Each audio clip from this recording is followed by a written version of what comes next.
Trevor, we can hear you just fine. There we go.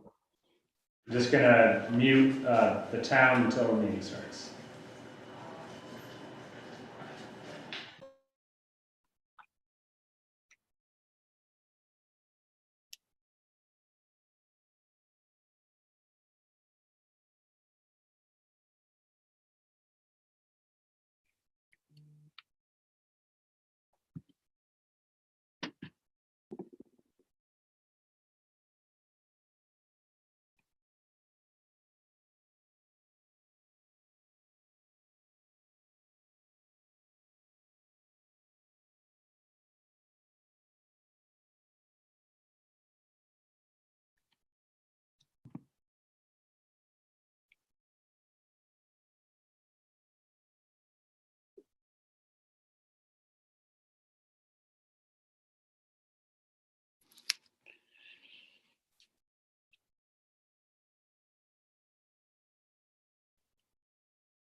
Josh, if you can hear me, I can't hear you guys.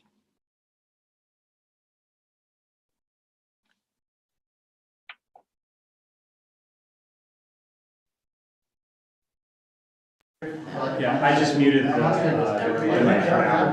But yeah, we can hear you. Thank you.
All right, everybody, it is 6 p.m., so let's get started. It is the 27th of June.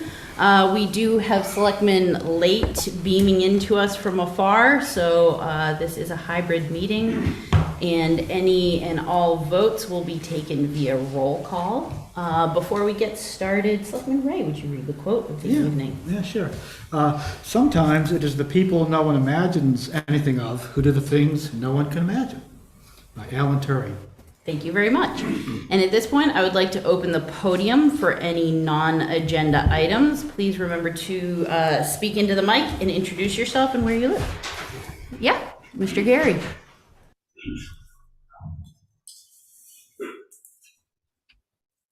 Rosie Gary from 152 Youngtown Road. I just wanted to kind of make a statement or make some people aware that in any organization or a body, or as it turns out, selectmen or the planning board or cemetery trustees, it's a thing called working together. You work collectively together, and it's no one individual. It wasn't Rosie Gary that brought this here, or it wasn't Rosie Gary that did that, or any one individual, but a collective body of the unit as the select board or whatever. So when something gets done in town, it's usually done by the work of a collective body. 3 or more vote for something, and it's a collective body. It's not I did this, I did that, or anything. So I just want to make sure the town is aware that as a body, you work together as a body, not just the select board, but all committees, boards work together. And it's not one individual that I did this and I did that. And I just want the town to be aware that there are other parts to that whole thing, that you work together. This board works together, and I just wanted to make a statement of that. Okay, thank you. Anyone else for any non-agenda items? Do you want to start? Okay. I can add in Sure. what I have. Jordan, yeah. Hey everybody, Jordan Barnett Parker, Meadowlark. There's a few things that I'll very quickly just bring up. Due to some communication error on my part, there were some things I had brought up to be put on the agenda that will hopefully be on the next agenda. One of them was parking at the beach. One was about the Affordable Housing Task Force, which I would just, the Comprehensive Plan Committee has recommended that we do it. And you all know how important it is. And I just wanted to say, please don't forget it. And if there's a way to do that as expediently as possible, that would be fantastic. And then there was a completely different request, which had to do with the gazebo at Norton's Pond. I know through talking with David that there is normally not any kind of amplified music allowed down there. And I was wondering if you guys at some point, maybe before the summer was over, would consider creating perhaps a permitting process or an allowance process that would allow a very specified type of, I don't want to say event to make it seem grandiose, but something that would happen where somebody might want to play some amplified music in a reasonable way.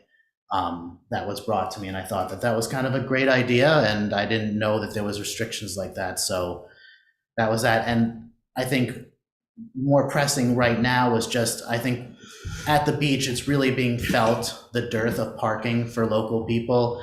And also, and speaking of somebody who has worked on the island as a contractor, doing construction and other things, it's become an almost untenable situation down there, because there's people who want to access businesses, there's locals who want to hang out at the beach, and then there's workers who are trying to make a living that there's just really no options for parking. So it's reached a frustration point with a lot of people, and I just wanted to reiterate that for people who couldn't be here and let you guys know. So thank you very much. And I'm here on behalf of the parking situation. Sorry, just as a reminder, please introduce yourself. I'm Luann Wright. I Thank live you. at 79 Beach Road. Thank you. So I'm close to the beach. I have a partner that works on the island on a regular basis. I have friends and family that own property down near there. The parking situation is difficult. And we had a discussion online the other day about somebody noticing that people have been parking down there to go over to the island. I've done some research. The DOT is double booking the parking situation down there for the ferry service. But I cannot get a hold of anybody to discuss that with them. I wanted to bring it up to you guys because that might be something that you guys might have more pull with, discussing with the Department of Transportation about the double booking of the parking. And apparently it is an issue on the island as well.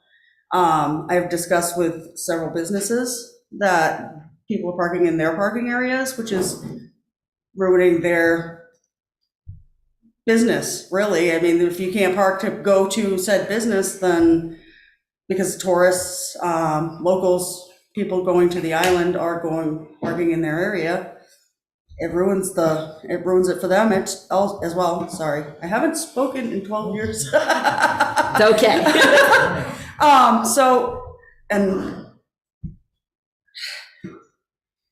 But yeah, I've got some information. I know there's not much that can be done with the ferry situation. They're lacking transportation officials and captains and boats at the moment. So there's no way to get people back and forth in a fast, convenient manner. But my consideration was maybe we should discuss a pay per spot parking, such as at Weirs Beach or in the Portland downtown, where you have 3 meters. You go up, you stick your card in, you pay for your spot. That would shorten the times that people want to stay there because they're not going to want to pay to park. But if we had a town, sorry, I'm not prepared.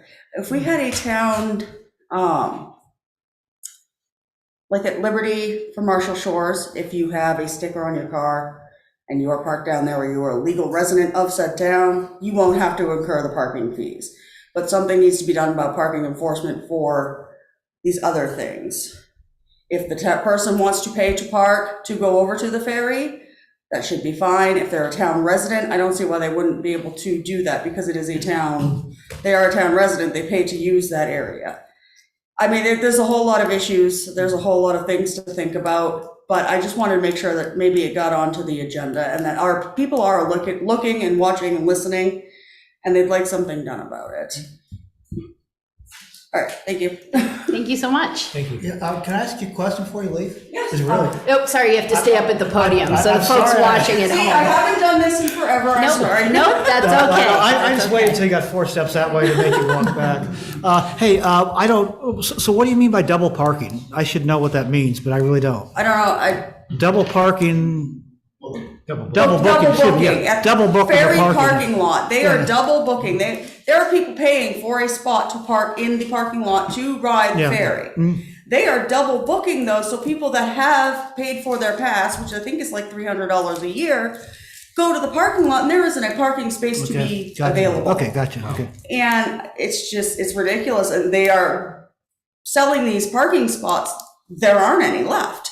And it's the same issue over on Islesboro. So the people that are going out from our town to work over on the island have nowhere to go. Unless they're lucky enough that their boss owns a house or a business or something down on the beach area where they can walk to the parking lot. Sure, yeah. So it's not, I'm not getting on anybody for parking down there, especially the locals, the ones that want to go to the beach, the ones that have to go to the island to work. It's trying to make it reasonable enough that there's enough space for everybody, the tourists that want to come in and take advantage of the beach, to visit the shops down there, to stop at the new beach store, things like that.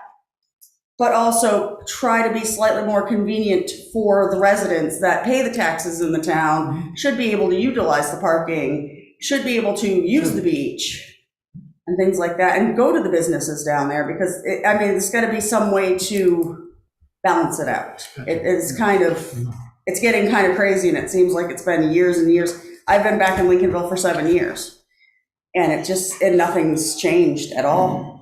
I've never even heard anything spoken about it. So I just wanted to bring it up today, so maybe something gets spoken about. Thank you. All right, thank you. Double booking, thank you. Anyone else for any non-agenda items? Seeing nothing, let's move along to the administrator's report. Just quickly, beyond what's already on your agenda, we had our annual inspection done of the solar array fire station. Identified a slight electrical conduit issue that they're going to repair at no cost to us. Today we received, it's still functioning fine, by the way. Today we received our second payment of American Rescue Plan Act monies, $117,686.96. The post office next door is going to be doing some work on their parking lot, or have work done at the parking lot on the week of July 5th. So we may see a bit more traffic parked here. I told them it was okay. We can somehow make do. Roadside mowing is commenced as of today. You had a note in your non-agenda items about the audit. We actually received the communication from the audit company today. They've now provided us the information for me to write the little management discussion analysis, which will be back to them tomorrow, so we should have it next week. Let's keep our fingers crossed. And as I believe Mr. Gary mentioned about our volunteers, boards, committees, and commissions, those appointments will be before the Board of Selectmen at your next meeting. And so if anybody out there in TV land or live stream land wishes to volunteer to be on a board, committee, or commission, we have a community interest form available here at the town office or online. Fill it out. It's basically a communication form, and so we can find you when we need you. And we'll get your name here to the Board of Selectmen for consideration. Thank you. Any questions for, Josh? I was wondering if you have an update on the harbor live stream camera system. Not a good one. No. Okay. It's not okay, but Not okay. no, I don't. Okay. Is the holdup LCI running fiber to the pier? Is that That's part of the holdup because we haven't ordered it from them because we wanted to make sure we knew what we were doing on the connection end to the camera itself, and it just keeps falling back down on the to-do list and doesn't rise to the top. Okay. Or hasn't. Yeah. And Yeah. speaking of that, I don't know if the chair is going to bring this up under Selectmen's update. When we talk about things like the camera, we were going to talk about having a discussion on priorities. Mm-hmm. Yep. Are you bringing that up, or am I bringing that up under administrator's report because I just did it? You might as you jump the shark, so Oh, save her for later. We got a crowd. stealing my thunder. Yeah, No, go for it. No, I think it's an appropriate time to mention. It's a great segue. You want me to talk about it? Sure, yeah. Well, the chair and I had talked about a number of outstanding items, including the harbor cam, that just haven't been accomplished. And not only do we have things that haven't been accomplished, we have things that were just recently approved at town meeting that's going to start as of July 1, which is Friday, which is going to add another whole plethora of things to the to-do list. So we were having a conversation about the board having a conversation about priorities, and fill in the blank. Yeah, so in light of that, the projects that have been underway for years, the projects that have just been gotten underway, and since we have a new makeup of the board, I think it's a great time for us to revisit all of those, calibrate our priorities, and go from there. So That's good. Look for it on a soon agenda. Selectman Ray, you had a I question? did have a couple questions for you, Dave. One, speaking of committees, boards, vacancies, I noticed on the website, town website, that the land use committee, which is unfilled, isn't listed as needing as vacancies. So you might want to, I don't know what your priorities are, but that might want to get updated at some point. Yes, we have vacancies on right now, or we will, on every board and committee, because some people's terms have ended. Yeah. Well, And yeah. they may be interested, just so if anybody's looking at our list that It's may not be that- Yeah, incomplete, that committee wasn't mentioned. please feel free to apply for any and all committees you're interested in. Yeah, and if you have any questions, reach out to the town. And I got another quick question. Are we getting, are there any updates on the E-Town Select Board email addresses? Is Yes. that part of the server switchover? Yes, Okay. it's all kind of We'll get to it. Yep. meshed together. Excellent. Yeah. Thanks. Thanks. Yep. Selectman Late, any questions for David? Well, I don't have any questions for David, but I just want to go back to and make a quick comment on the audit. I'm pretty disappointed that it took so long for us, or I would have to assume that it had to do with our school district getting the information to the auditors in order for us to get the information we need for our taxpayers. It was quite embarrassing to sit in that meeting over at the school and have our school representatives not have an information of money that was going to be rolled from one year to another or whatever. And I, for one, would like to have a conversation with our school board with the not the principal, but the superintendent of the HAL district. And I feel we need to stick up for our taxpayers and voice our displeasure over that. And I don't feel there's any need for it. There are timelines for a reason. I don't know what the rest of the board feels like when it comes to that, but I'm not very happy with that. That's all I've got. Okay, thanks. Steve, you all set? Okay. Then let's move along to upcoming meeting and announcements. All meetings are here at the town office unless announced otherwise. Community Heart and Soul kickoff meeting is tomorrow, Tuesday, June 28th, 7 p.m. at the Lincolnville Central School. Planning Board is scheduled to meet Wednesday, June 29th, 7 p.m. here at the town office. Town office will be closed in observance of Independence Day on Monday, July 4th. Lincolnville Central School Committee is scheduled to meet Tuesday, July 5th, 6 p.m. at the school. Recreation Commission is scheduled to meet Monday, July 11th, 4 p.m. here at the town office. The Board of Selectmen is scheduled to meet next on Monday, July 11th, 6 p.m. here at the town office. I think that's it. All right, thank you so much. Are there any upcoming community events anyone wishes to share? Nope, not for me. All right, seeing nothing, let's move along to the meeting minutes. We do have 3 sets of meeting minutes, so let's get started with those from the 23rd. I move that the board approve the May 23rd, 2022 meeting minutes as presented. Second. Moved by Selectman Late, seconded by Selectman Garrettson. Is there discussion? Seeing no discussion. Selectman Late, what's your vote? Yes.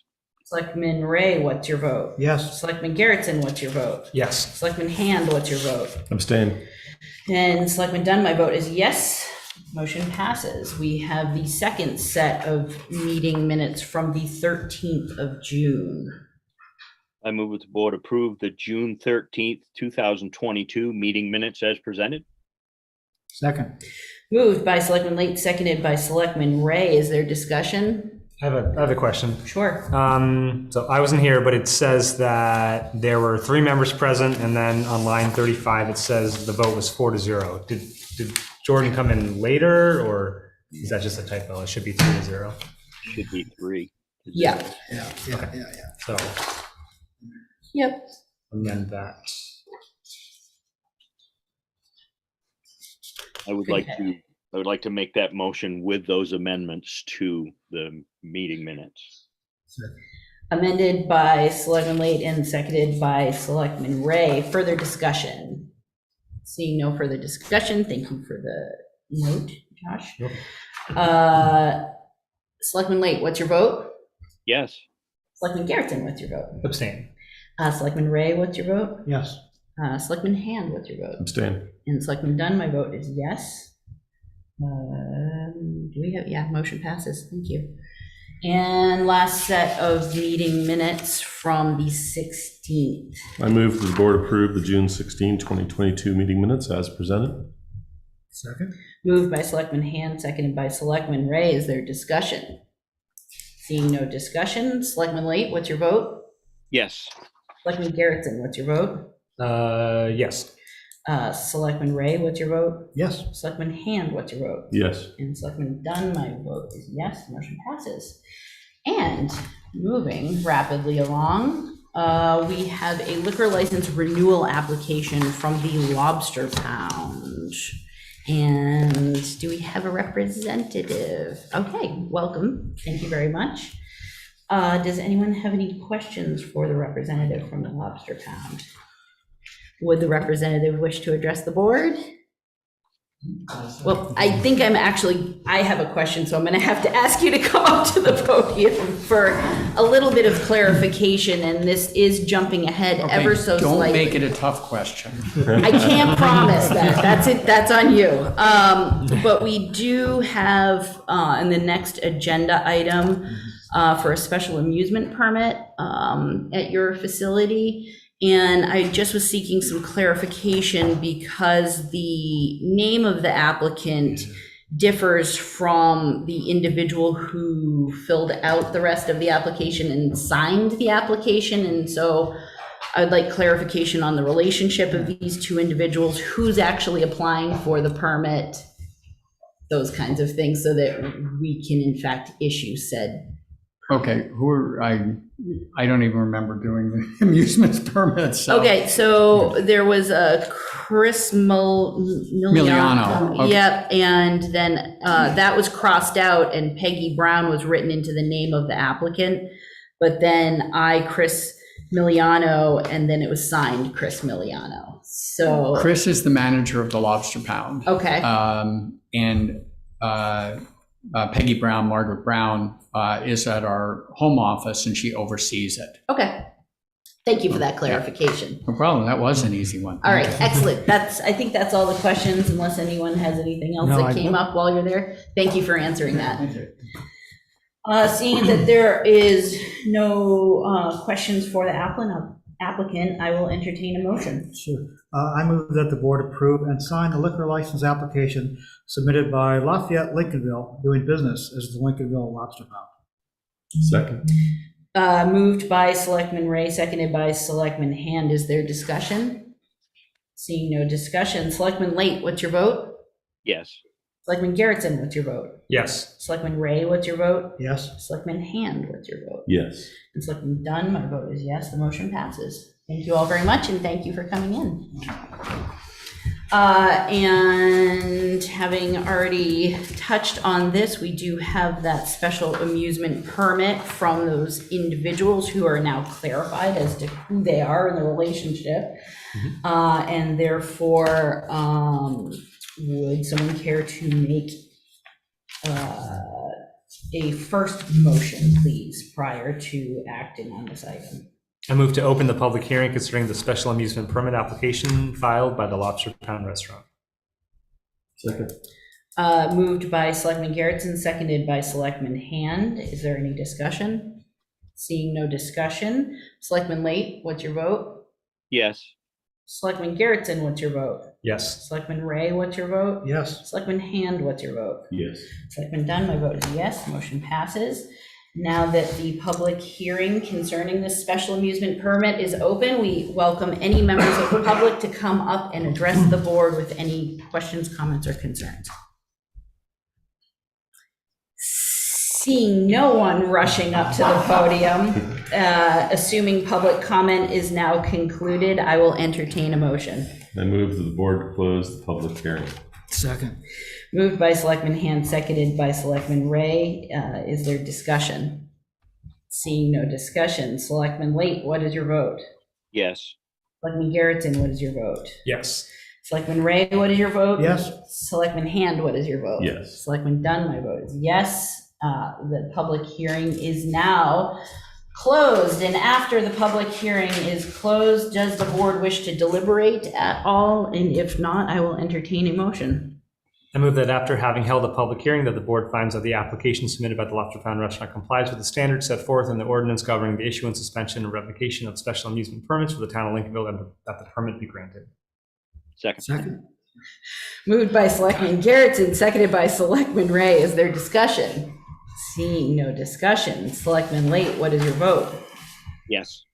Selectman Garrettson. Yes. Selectman Ray. Yes. Selectman Hand. Yes. Selectman Dunn, yes. Motion passes. A special amusement permit is granted. Thank you all very much. And Thank you, Barry. did you know that Josh is the one that does the FDIC disclaimers? Maybe my next career. Oh, boy. Someday I hope to do one as quickly as he does. I know. All right, thank you all very much. Moving along, will we have a representative from this qualified catering organization? No. Okay. We have permits for two separate events from a qualified caterer, Trillium Caterers, both to be held at the Edge at two separate dates. You can see the 28th of July and the 27th of August. It's unfortunate that we don't have a representative. It's always nice to have them here to be able to ask questions, but they are a highly professional outfit at a highly accommodating location, and therefore I don't see any issue with moving forward. Yeah, Josh. Are there diagrams that we're not seeing? There were at the. I don't see any for both applications. Oh no, Yeah. you're right. Was it a separate? Did they? Hang on. I think that, I was blending it with the Lobster Pound application. It's hard when they're. I thought there were. Maybe they're an attachment. There was one that you didn't get. Maybe pass that down. Sorry about that. I don't know why you didn't get a copy. Oh, I take that back. There was one on both of them. Okay, so it's the same. It's identical. Yeah. Yeah. And is that a Google Maps of location of where the tent's going to be? I'm so glad they Couldn't actually be more detailed, just having a map. Yeah. Yeah. Yeah. It's Okay. And in the permit, they specify everything will be within the tent. Yeah. Yeah. Straightforward. If the board finds this application acceptable, I will entertain a first motion. I move the board approve and sign the catering permit as submitted by Trillium Caterers for an event occurring at 24 Stone Coast Road on July 28th, 2022, between the hours of 9 a.m. and 11:59 p.m. Second that. Moved by Selectman Hand, seconded by Selectman Ray. Is there discussion? Seeing no discussion, Selectman Late, what's your vote? Yes. Selectman Garrettson. Yes. Selectman Ray. Yes. Selectman Hand. Yes. Selectman Dunn, my vote is yes. So that was the first, and a second, please. I move that the board approve and sign the catering permit as submitted by Trillium Caterers for an event occurring at 24 Stone Coast Road on August 27th, 2022, between the hours of 9 a.m. and 11:59 p.m. Second. Moved by Selectman Ray and well seconded by Selectman Hand. Harrington, let's just blend you together. Woo! Is there discussion? Seeing no discussion, Selectman Late, what's your vote? Yes. Selectman Garrettson. Yes. Selectman Ray. Yes. Selectman Hand. Yes. Selectman Dunn, my vote is yes, the motion passes. Thank you all very much. And moving along, we have an update on the beach fire station replacement update. Does our town administrator wish to speak, or Sure. shall we invite the chief up, or a little bit of Well, I'll both? start and the Okay. chief will jump in. He's Great. he's a little camera shy.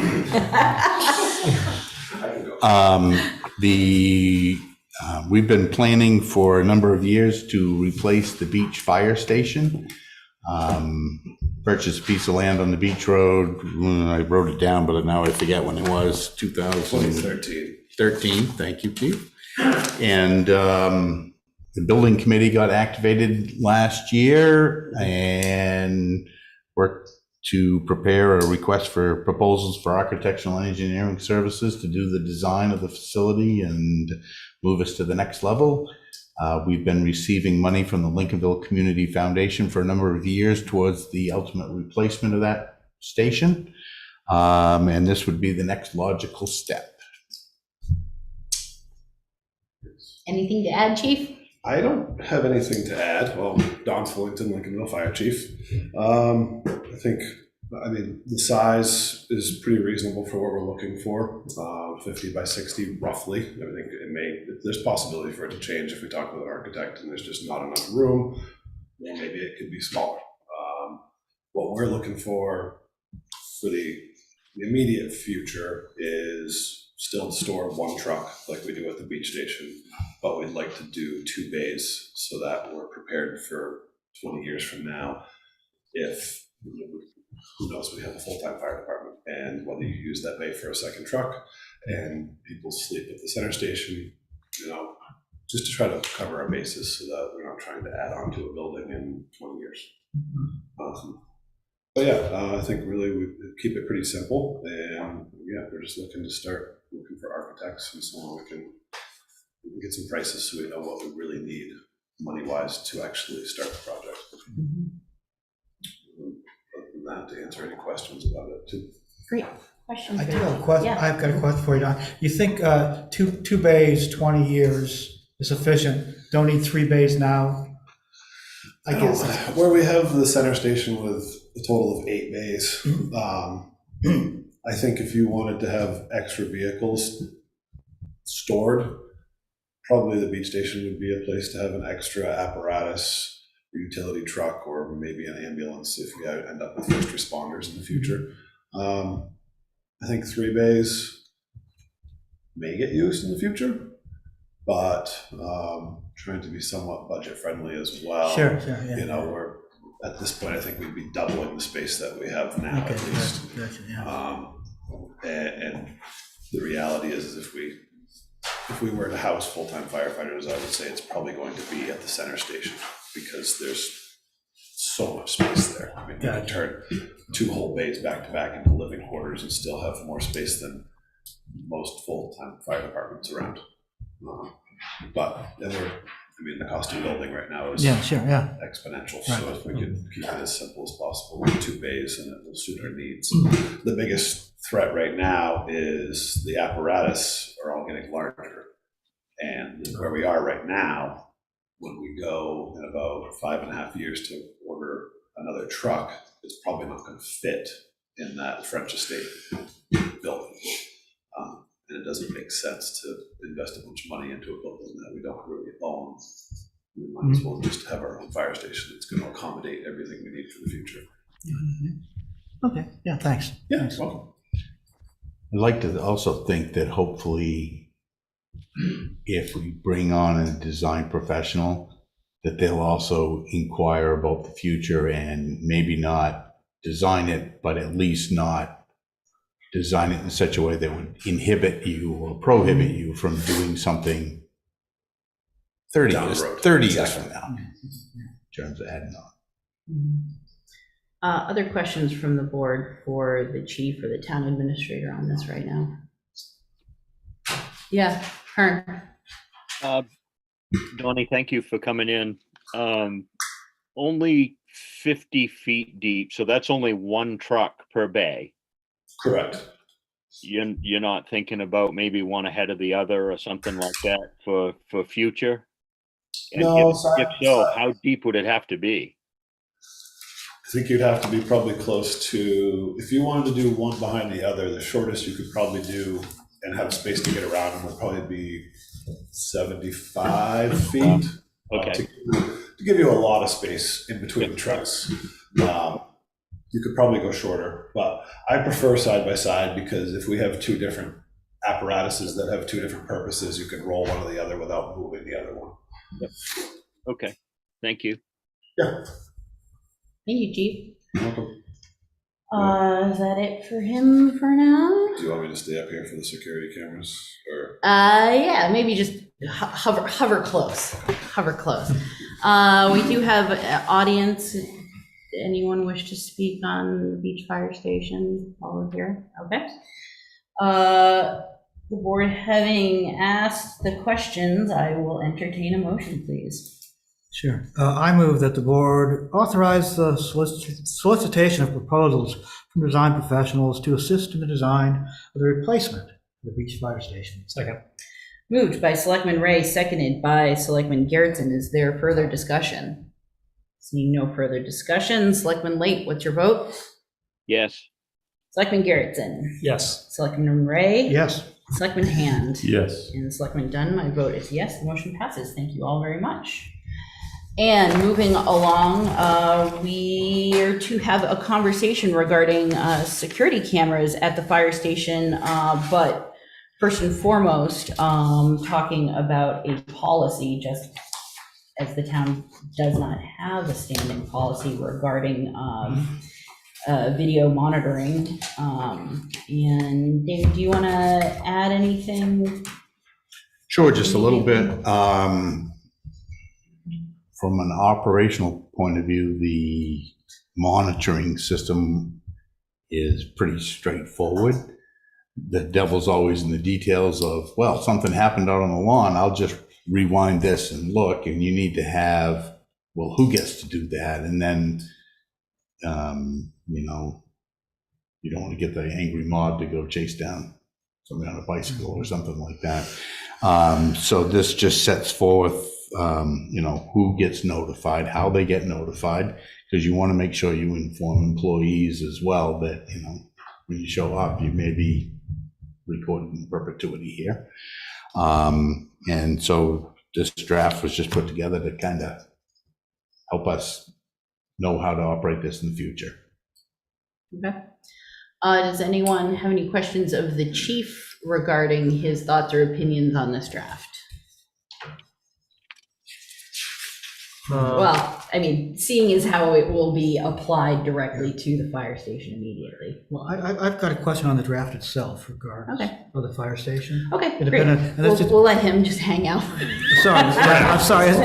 Sorry about it. It's just a real quick textual thing. Yeah, there. no, I have a couple of thoughts. Yeah, also, I'm wondering if in there you're going down to third paragraph when you say this policy does not apply to cable TV. There's stuff that's shown on cable TV that are recorded or broadcast through the local cable television contract. You might want to mention that, or posted on YouTube or live streamed or out social media. Thank you, something like that. Yeah, Sure.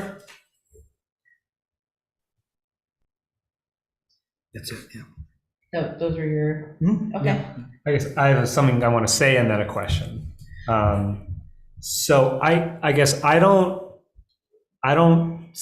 need to be convinced that we need cameras at the fire station. I am all for a burglar alarm and moisture sensors and fire alarms, of course. But I'm not sure why we need this. And in terms of the camera at the harbor pier, which we'll eventually have, I've always thought that was a great opportunity to make that a live stream that could be on the town website so people could see what the conditions are in you know, Lincolnville Harbor. And I wouldn't want to limit ourselves from having that be a public resource with this document. And then, so I'll move on to my question. How do you and how do the volunteers feel about security cameras at the fire station?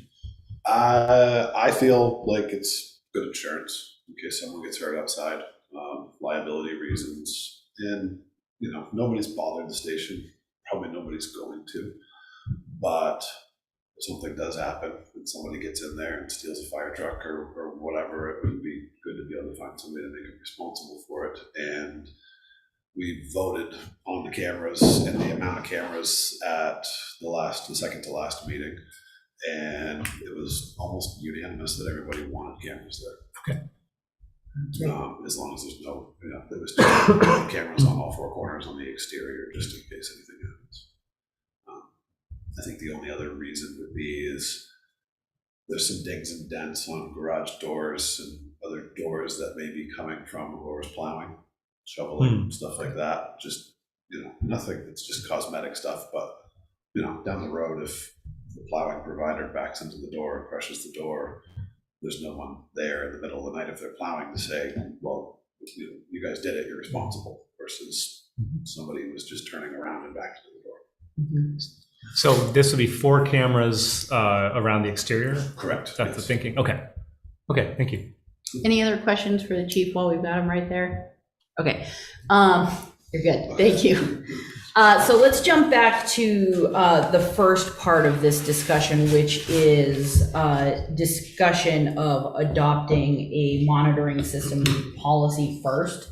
So having that in place, whether or not the board decides to vote to go ahead with it at all. The real first pertinent issue at hand is that we really do need to adopt a policy to have on the books so that we and anyone who might be recorded is really clear with what is expected of everyone. So Mike brought up adding social media, which I think is an excellent recommendation. Is there anything else that jumps out to anyone within this draft? The one thing that I think would be a wise addition is in the very last paragraph under ongoing review of town's use of video monitoring systems. It's proved highly functional and in the past to have clear deadlines when it comes to expectations of municipal performance. And so I would encourage the board to add in where it says adherence to this policy, and where it currently says at least every 2 years, to strike the at least every 2 years and say that at a minimum by the third quarter biannually, so that we know that review will be of both the policy, the videos, et cetera, will be happening concurrently with any board deliberations of budgets or policy changes. Great idea. Yeah, sure. Okay. Great. Do you want to, while you're making changes, exempt any public webcam or any webcam we establish from this? I would. Yeah. To have some carve out. That was one of my notes on the scope, was we needed to address that if there is a public webcam of some sort, it definitely needs to be. Yep. So I think probably we could take the comments made on the social media, the webcam, and the ongoing review, massage the draft, bring it back, and move forward with the rest. Okay. If you're good with that. I've got one quick question. Yep. Does the board feel as if this is something complex, sticky enough, or however you want to characterize it, that should be run by the town attorney as well after the final massage? I'll tell you, the first draft has already been there. Oh, has it? Okay. Yeah. Okay. Sure. My comment was, I just been through this process commercially. It's very well written. I had 2 other comments. One was, should the review be annual instead of biannual? That's just one consideration. I'm not stuck to one or the other. And it's a little unclear in regards to retention and destruction. It talks about we're going to retain it to meet federal law. Then it talks about it automatically gets erased after 21 days if it's not but then it says if it's not accessed.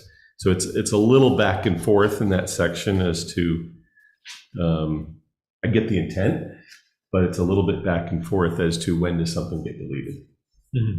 That I think needs to be tightened up just a little bit. Do you have a suggestion?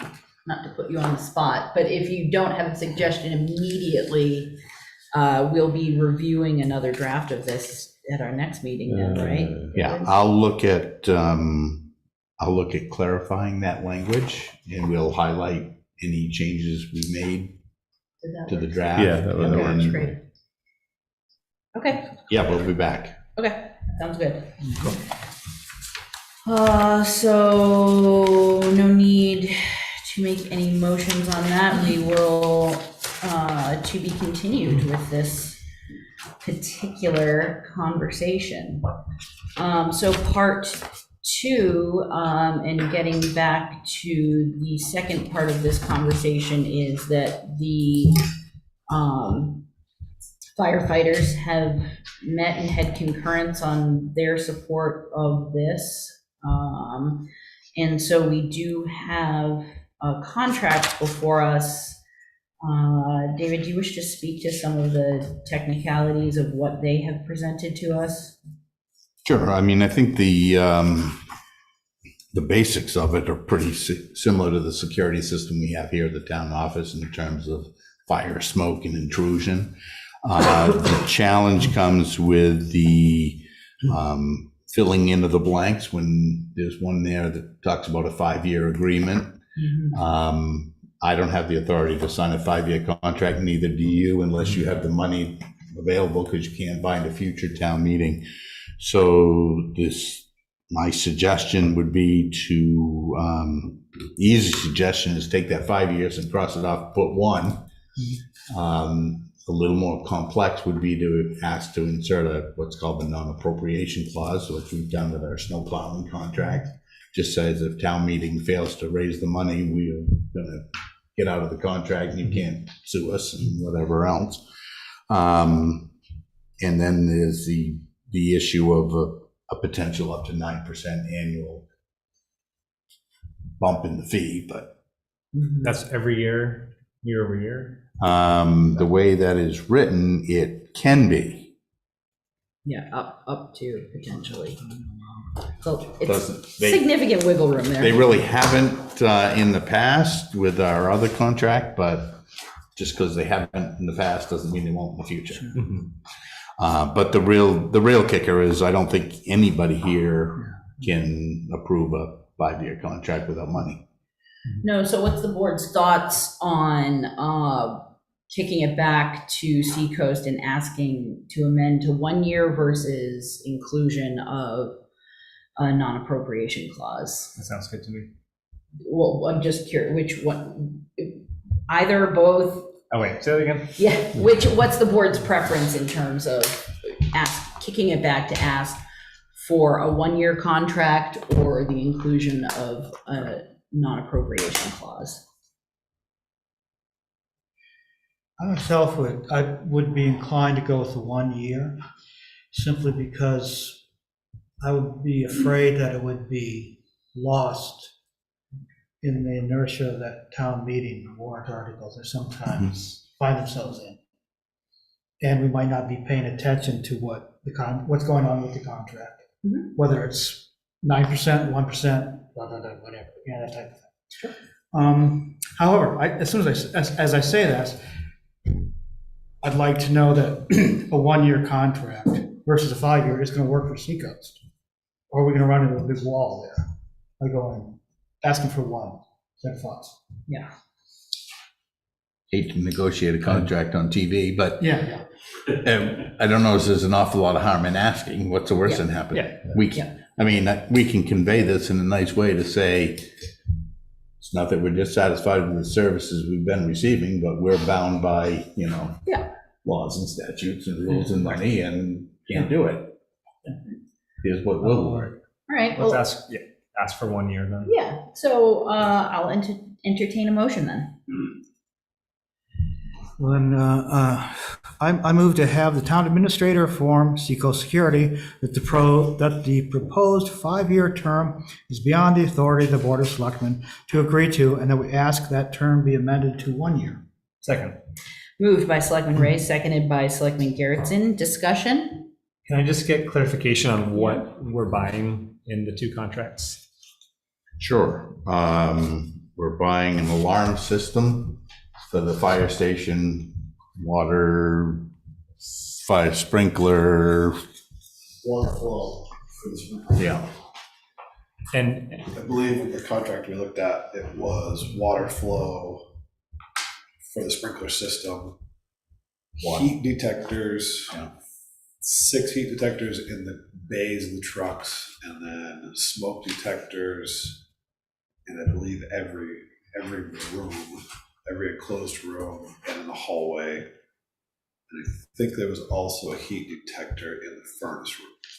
And there was also Isn't there a water bug in the furnace room too? Yes, there's also a water bug in the furnace room because we had the Issue with the water on the floor in the chimney furnace was room. leaking and rotting stuff, yeah. So we're gonna do it, might as well add the extras. Great. Covered. So is all that, excluding the video contract, that's the second contract, the 8,000? Okay. And then for the video, let's see, annual TNI for $20 a month. So are we keeping the footage stored locally? Is that all beaming to the cloud? How's that working? I believe that's here. It would be here at the station. Well, not he, well, I mean, Lincoln, in On- Lincoln. on- Center station. On-site. Sorry, On-site, center yeah, station. on site, thank Okay. you, not here. Yeah, Yeah. yes, on-site of monitoring.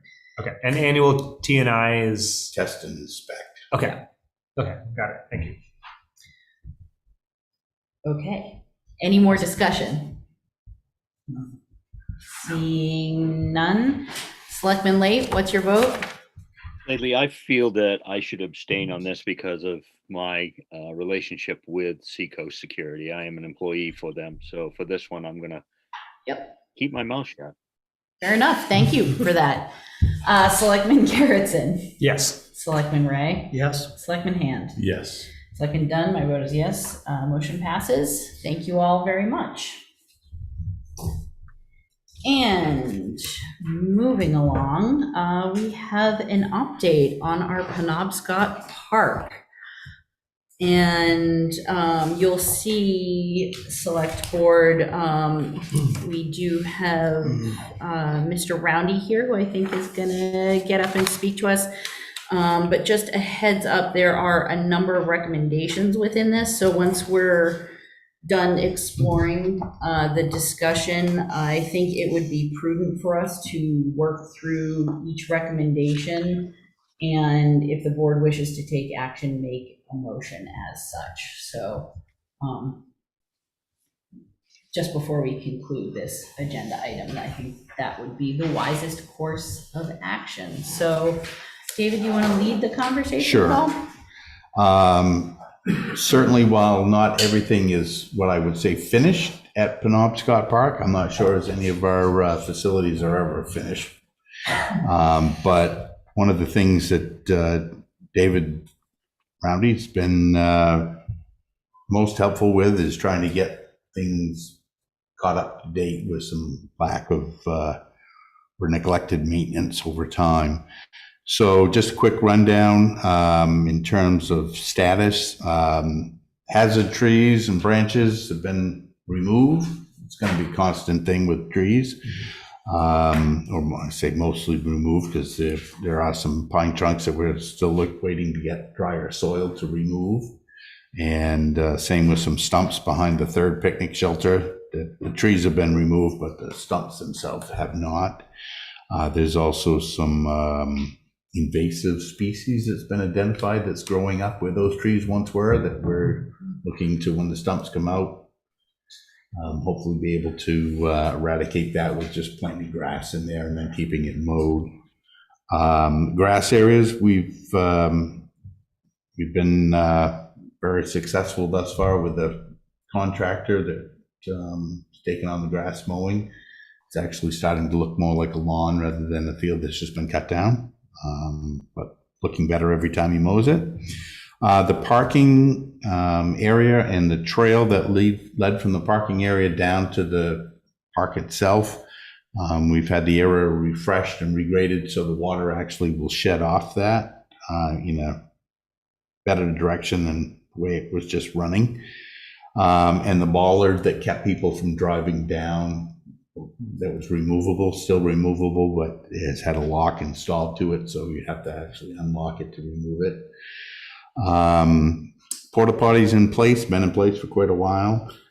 Picnic tables, we removed the picnic tables that were there because they were starting to show their age. Let's just say if somebody like me sat on them, they might have been on the ground. We've ordered some replacements and are awaiting delivery.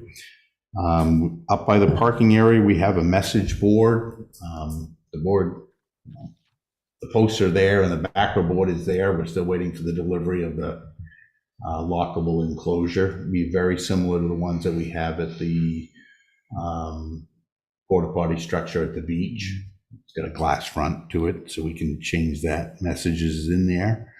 And we put park boundary signage around in half a dozen locations, David?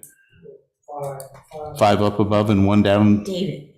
Oops, sorry, should know better than to ask him. At 5 different locations up above by the neighbors, and 1 on the beach to encourage people to stay within park boundaries.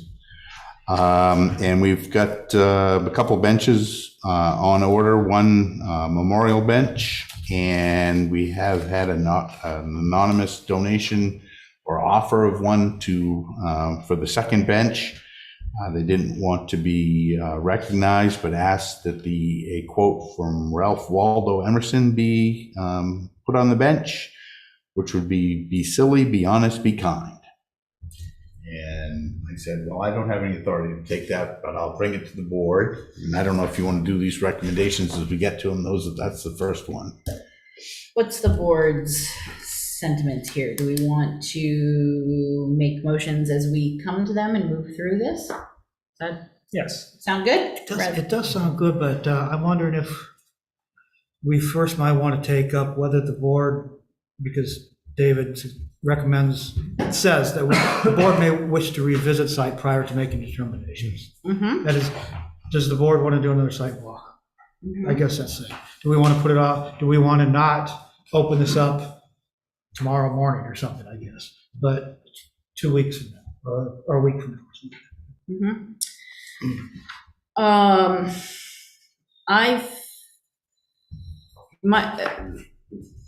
My personal thoughts are that I don't need another site visit to act on what's being recommended to us tonight, but given that we have a new member of the board, I'm always a big fan of visiting our infrastructure, but I think we can do both, is move on at least some. We don't have to move on all of these recommendations, but certainly I think some of these. Yeah, so I guess I was confused. If we do these recommendations, get through them, that doesn't mean necessarily that the park is open. Is that correct? Park won't be open until 3 of the 5 of you say it's open. Yeah, okay. And then that's, okay, gotcha. Okay, so, yeah, great, go for it. The other is, I know that there are a number of people out here in the audience that might want to contribute. I don't know if they want to contribute in advance of your discussions or acting on any recommendations, or if you want to do them individually and have them yo-yo back and forth about which ones they want to talk on, or. I'd love to hear them now. Yeah, I would certainly like to encourage anyone who wishes to speak on this to raise their hand and come up to the podium and introduce themselves if they wish to address the board and the public. You may wish you hadn't done that. Oh, boy. Never. After this.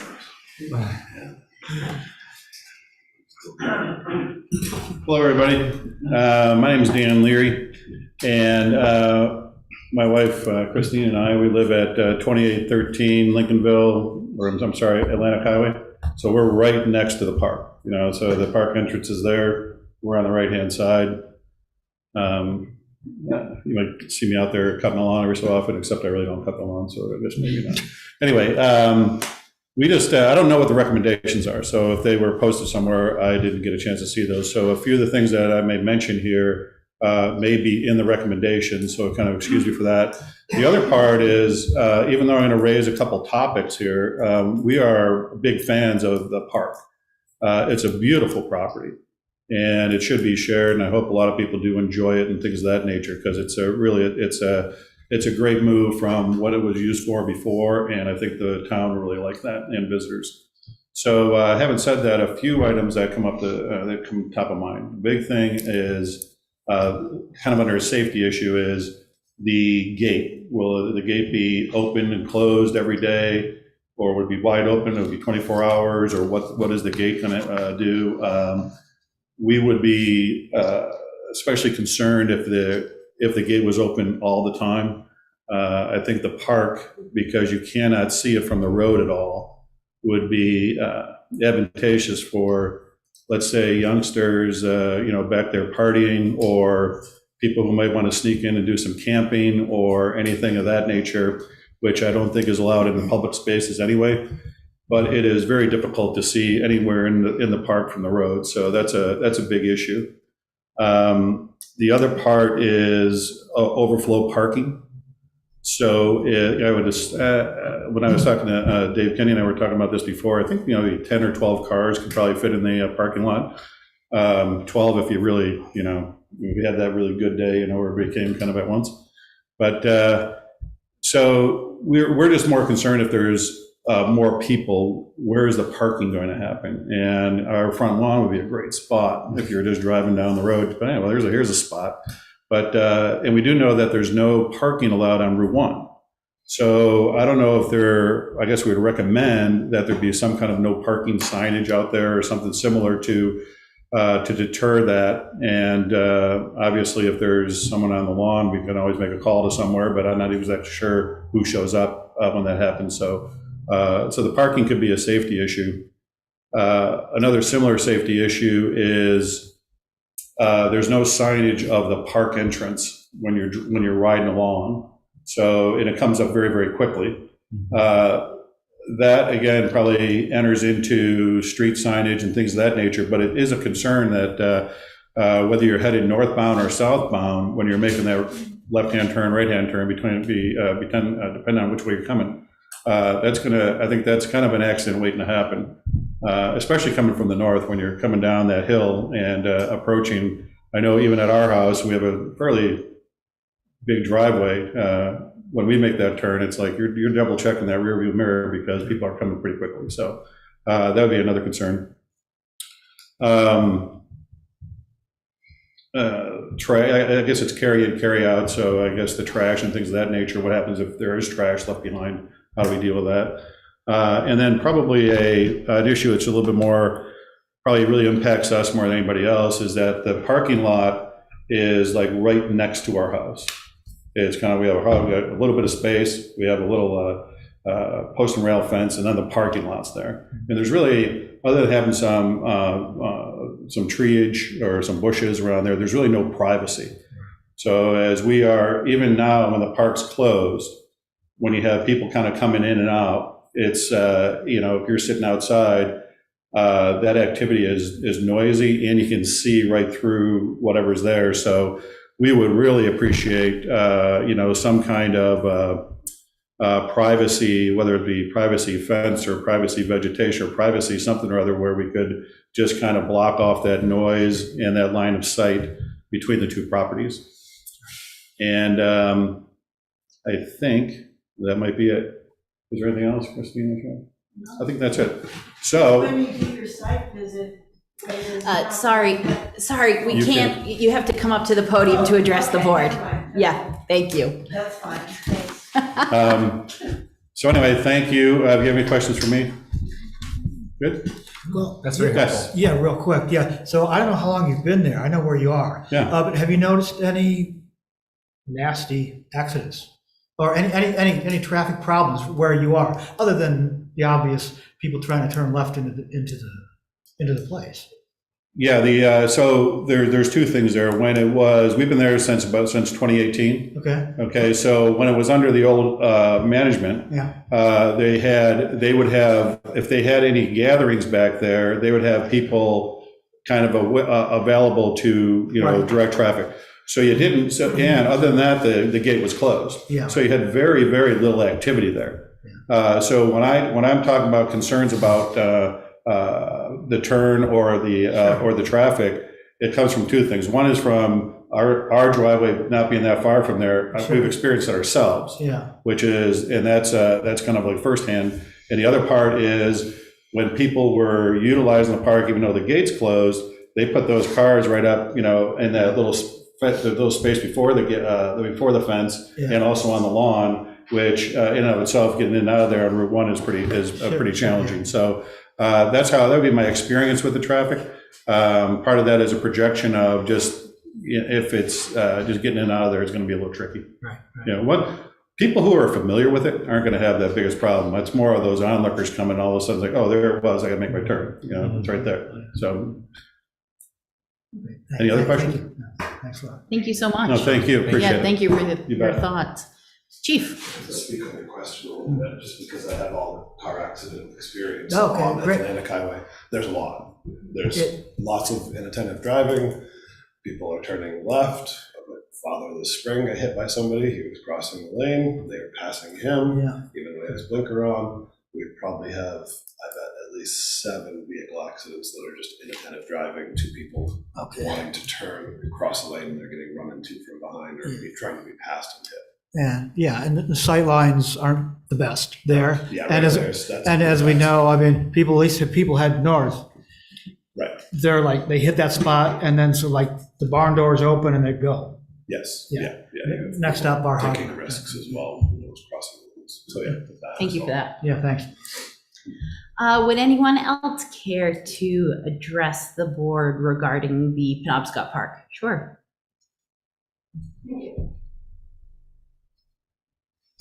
So I'm Peggy Smith. I live at 2807 Atlantic Highway, so I'm not a direct abutter, but just on the other side of the Leary, so I'm very close. And I'm curious about what the policies are going to be for dogs in the park.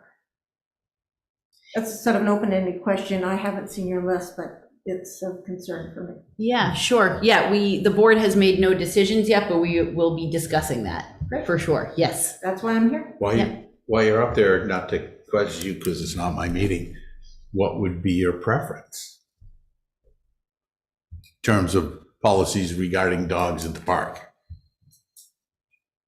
Well, I'm feeling a little torn because I have 2 dogs and I walk across the park to the other side of the park because that neighbor allows me to walk my dogs on his land.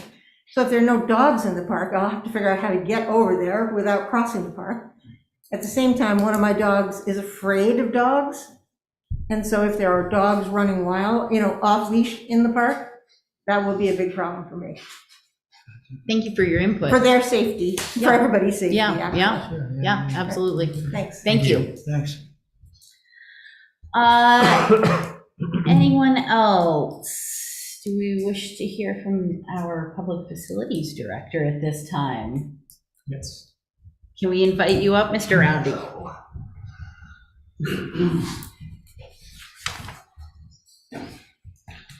David Roundy, the Lincolnville Public Facilities Director. I've been working at and on the park since I started back in January. I'm pretty proud of the way it looks right now. I usually go down every morning to see what we've done for work, how the landscaper's doing, signage placement. I think some very good points have been brought up by the abutters, and I know that David and I have had conversations weekly on being courteous and respectful of the abutters and how we can interact together. And I was really happy to hear Mr. Leary's intent that they want to see it be used by the community. And I think some good points were brought up on some concerns that we need to address. And I know that David and I have created a list of recommendations that we have thought of. And one of the things that David and I say, this is like a living thing. It's not like something set in stone that you can get perfect today, but I think we need to be thinking about the things. And I think the things that have been brought up by our citizens are important things for us to address that may be above some of the things that David and I had for recommendations. Questions for David right now? I mean, certainly, if there are, thoughts and recommendations here, but anything that falls outside of that piques your curiosity or seeks clarification? Yeah, real quickly, David, you said you've been stopping there in the mornings, more or less. Have you noticed any activity, teenage hooliganism? I have probably been to the park, I would say 25 times in the last 3 months. And I think once I saw a vehicle was parked at the gate and there were some people walking out, but in my visits, mostly in the last month, because of the activity of what we've been doing there. I've been there every morning, and sometimes in the afternoon, and I haven't seen that. The gate's been locked, and there's a sign that says closed. That doesn't mean that someone hasn't gone around the gate and gone in. Sure. But I haven't evidenced that on any kind of regular basis. I'm not sure if the abutters do or not. But I haven't seen any problems. There hasn't been any litter, there hasn't been anything left behind or anything broken, or there hasn't been any vandalism or anything. There hasn't been any problems yet. Now, I don't know what's gonna happen when it's open. We're gonna have a bad person every once in a great while, probably, that's not gonna be respectful, but I'm hoping that most people will be. It's a beautiful place, and it would be nice for people to be able to share and see, just sit there and look out at the ocean, and it's a beautiful place that should be shared. So I'm happy that that's going to happen, but we haven't seen any problems ourselves yet. Excellent, thanks. Anything else for David right now? Okay. I think you can, are you okay, Steve? Kern? For now? Yeah, all right. You can jump out of the hot seat for the moment, David, I think. It's all good. So getting back to this list of, yep, please, yep. Just wanted to add to the conversation is that with one thing about the park right now, at least in my opinion, from having people over at the house, and they'll say, hey, what's back there? And I'll say, oh, that's your Lincolnville Park. It's kind of a news to them, right? So it might be one of the best kept secrets that we've had in Lincolnville. So the activity that we see is generally during the day. And to the point is that it isn't, you're not having the, you wouldn't have, what you might call the hooligan traffic or of that nature at this stage. It may not even be known that it's a park there. So I think that the activity we see is people parking out in front of the gate and walking past the gate. You can see that quite regularly. It's not every day, but quite regularly. But I would assume that they're probably being mostly probably pretty respectful for what's going on, because they're generally, you don't see them hauling picnic baskets and everything down there. They're just generally kind of visiting and coming in and out, looking around for a while, maybe walking a dog or two. So my concern, or our concern, relative to the safety issue possibly being a haven for hooligan traffic or other things in the evening, is predominantly what I mentioned earlier, is just that whole idea that it's a spot that if the gate is open, it's a spot that you can easily get to and be totally out of sight from the road. So, thanks. Thank you. Thank you.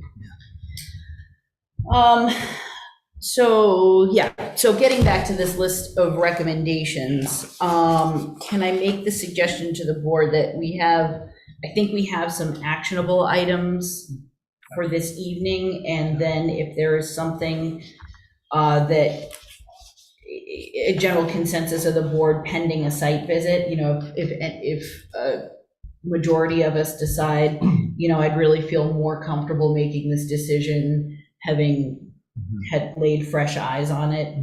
I think that is reasonable. Does that work for everyone? Particularly this first item that we left off with our town administrator of the request to donate this bench. It seems that this is something that the board could act on tonight, and then, have they requested a location specifically? I think, no. Okay. Because they haven't been there, but they indicated that they would be satisfied with something, staff or town chose. And I think part of it's going to hinge on the next item, because that might be a good spot for it if we move that storage out. Yeah. So I guess I would request a motion from the board for this bench to accept it, and to at least have that done, and then pending site placement. Yeah, sure. Well, then I would move that the board, on behalf of the town of Lincolnville, accept the gift of a bench with a plaque with an Emerson quote from an anonymous donor. Second. Moved by Selectman Ray, seconded by Selectman Garrettson. Is there discussion? Seeing no discussion, Selectman Late, what's your vote? Yes. Selectman Garrettson. Yes. Selectman Ray. Yes. Selectman Hand. Yes. Selectman Dunn, my vote is yes. That motion passes. Thank you all very much. David, would you like to lead us through the following recommendations? Sure. On the property, when the town acquired it, is a relatively small storage shed that is approximately, what size, David, are you going to tell me? Oh, I'm not supposed to do that. 8 by 12, approximately. It's down by the shore. It's currently not locked. It is in need of attention. It needs to at least be re-roofed. And we, as staff, don't see a whole lot of municipal purpose to it in its current location. It would be an attractive nuisance, I think. And our recommendation is that we move it over here, put a lock on it, and put some signage in it for storage, and not have it on site. The other option would be two options. One would be to sell it, and the third would be to at least lock it there. Whatever we put on for a lock, it has windows, it has, unless we've made the front doors something fortified, it probably could be removed. It doesn't have any municipal purpose there. I guess is the best way to say it. Do we need it could we use it for storage here at the salt sand building site?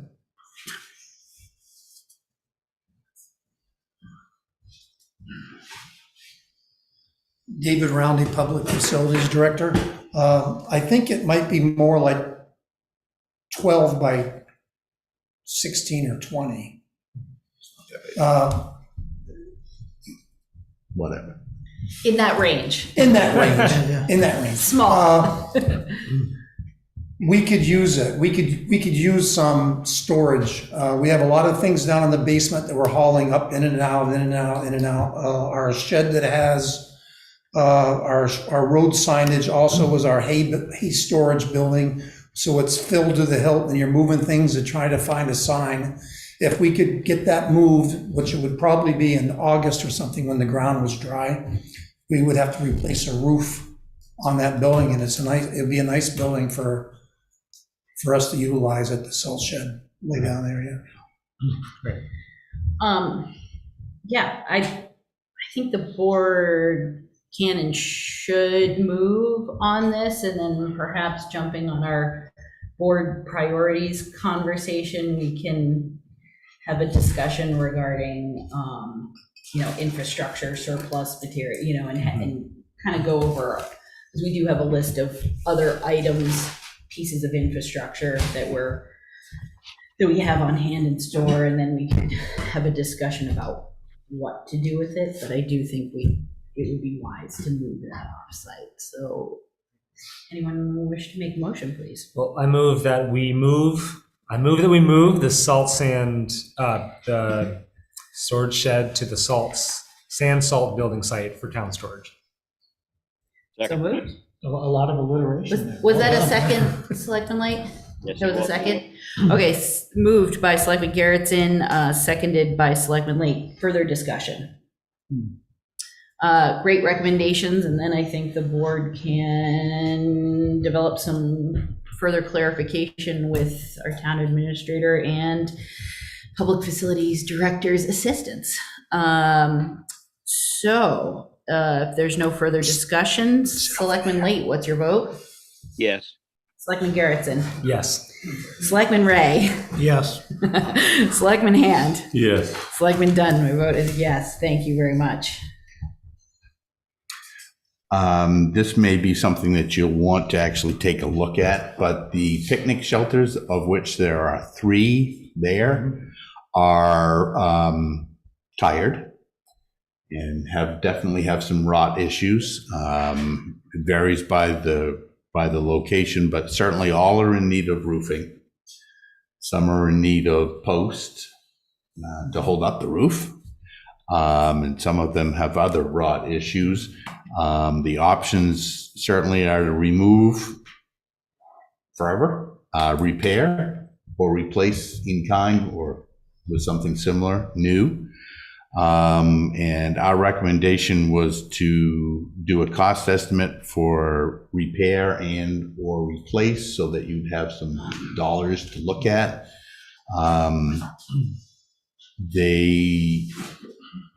There's not a whole lot of shelter there in terms of, if you want to get out of the sun, I guess you can chase the wood line depending on or rain if you happen to be there when, the skies open up like they did today. So that was our thought process. But they can't be ignored for perpetuity or they'll be on the ground. Sure. Yeah. Certainly would encourage us to have a site visit to refresh, but also I think having some numbers in mind when we look at the structures would be handy. Kern, what was your question or comment?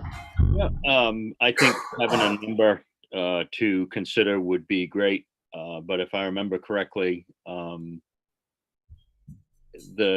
thought was to do something permanent with them before we opened it for the public because of their condition. So I guess I would recommend for them to go away right now and possibly replace them in the future. Or maybe not all of them, maybe 2 of them. I think there's 3, isn't there? There are 3. Yeah. I would be a little skeptical to open the park with the condition. If I remember correctly, I would be skeptical because of the condition they were in last time we looked at it. I agree with Karen there. And I'd also hate to delay the park, overly delay the park opening because we're still kind of dealing with cost numbers, try to decide what to do with them. Yeah. So I'd say knock them down. Yeah. I would agree. I mean, I think I was there last year and they looked terrible then, so Yeah. worse. Yeah. I'd have to see them first. Yeah. So does the board feel comfortable in making or taking some action regarding these structures tonight, or as a majority of the board, would we feel more comfortable laying eyeballs on them? I think we're moving towards a site walk, so why not include it in that? Mm-hmm. David, you as long look as we like can do it soon. Yeah. I mean, the other, if,